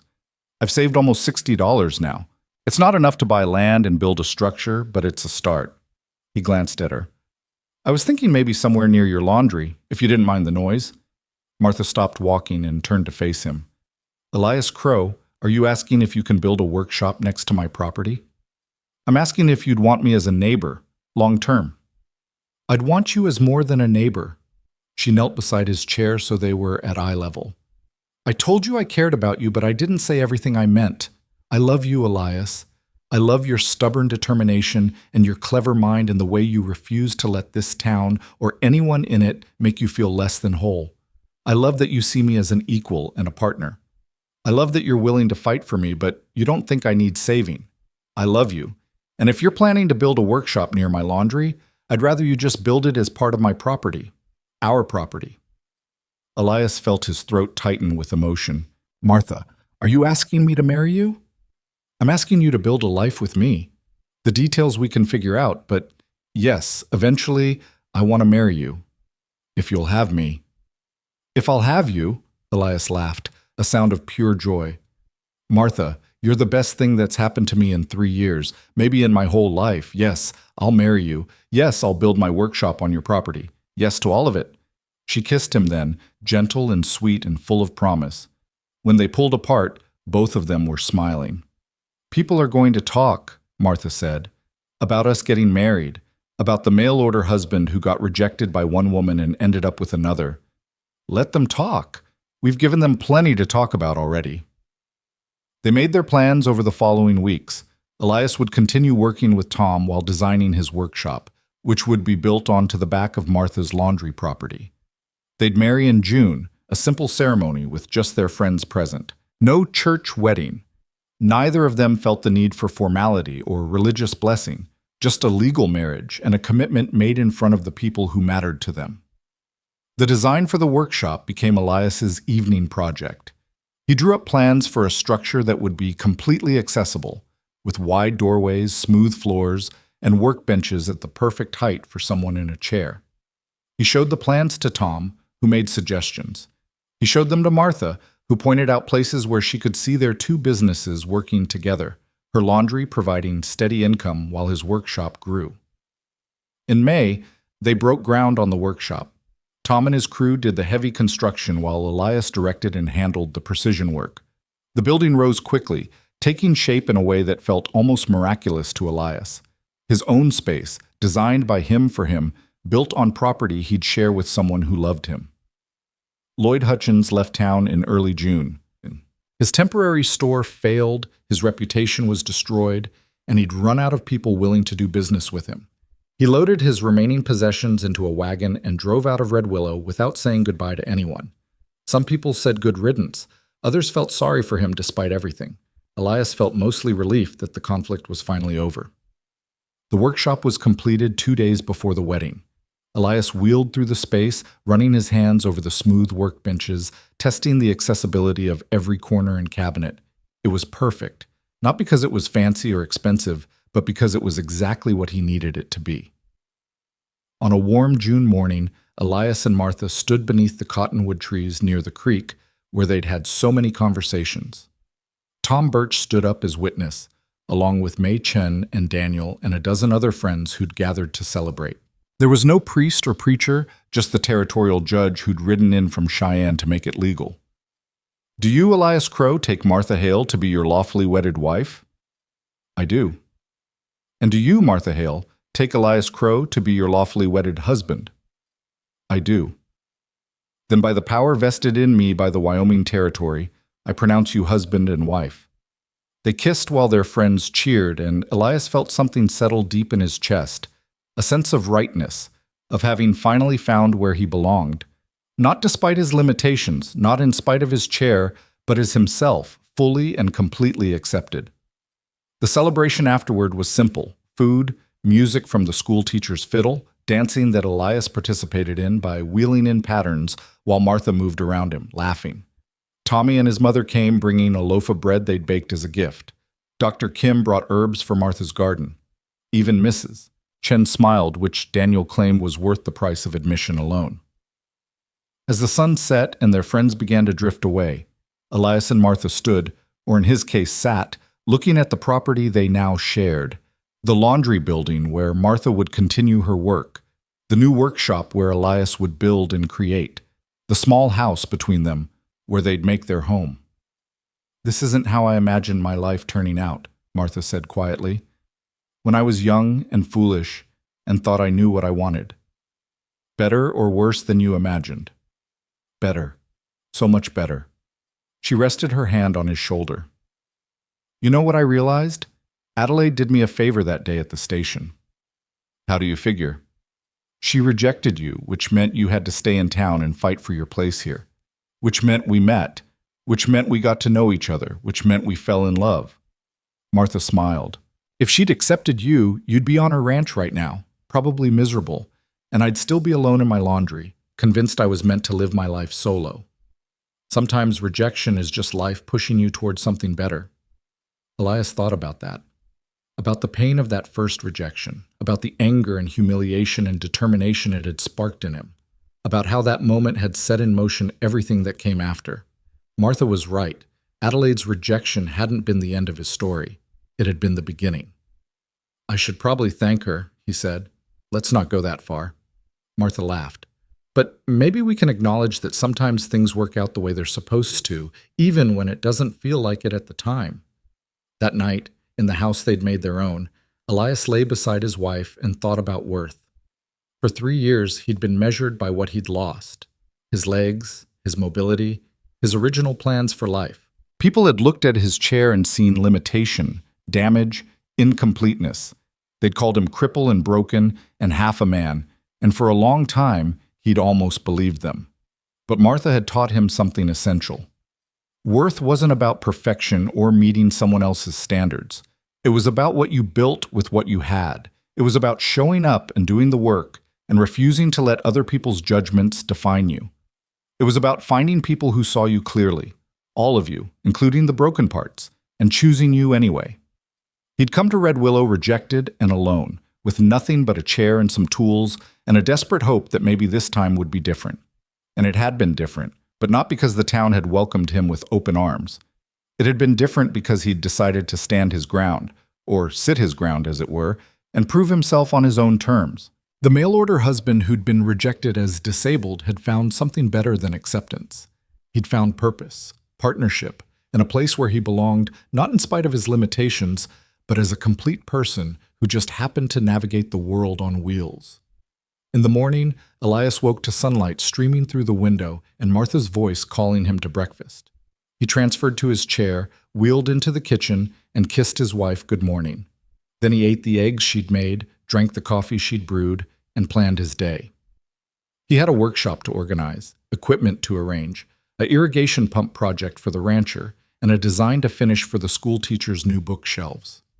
It was a good day, a good life. Better than he'd imagined possible 3 years ago when he'd woken up in that hospital bed facing an uncertain future.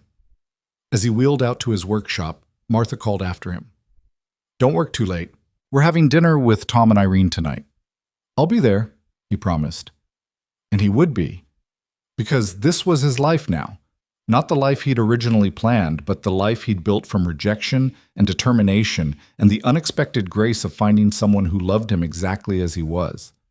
The morning sun warmed his face as he opened the workshop doors and wheeled inside. Through the window, he could see Martha hanging laundry on the lines, her movements efficient and practiced. He could hear the sounds of Red Willow waking up, horses, wagons, voices calling greetings to each other. His town, his home. Elias Crow had been rejected for being disabled, but in that rejection, he'd found something far more valuable than the acceptance of someone who couldn't see his worth. He'd found his own strength, his own purpose, and a woman who showed him what true love actually meant. It meant being seen completely. It meant being chosen, not in spite of your damage, but including it. It meant building something real and lasting with someone who understood that wholeness had nothing to do with perfection and everything to do with presence. The end of rejection had been the beginning of everything else. And everything else Elias discovered was more than enough.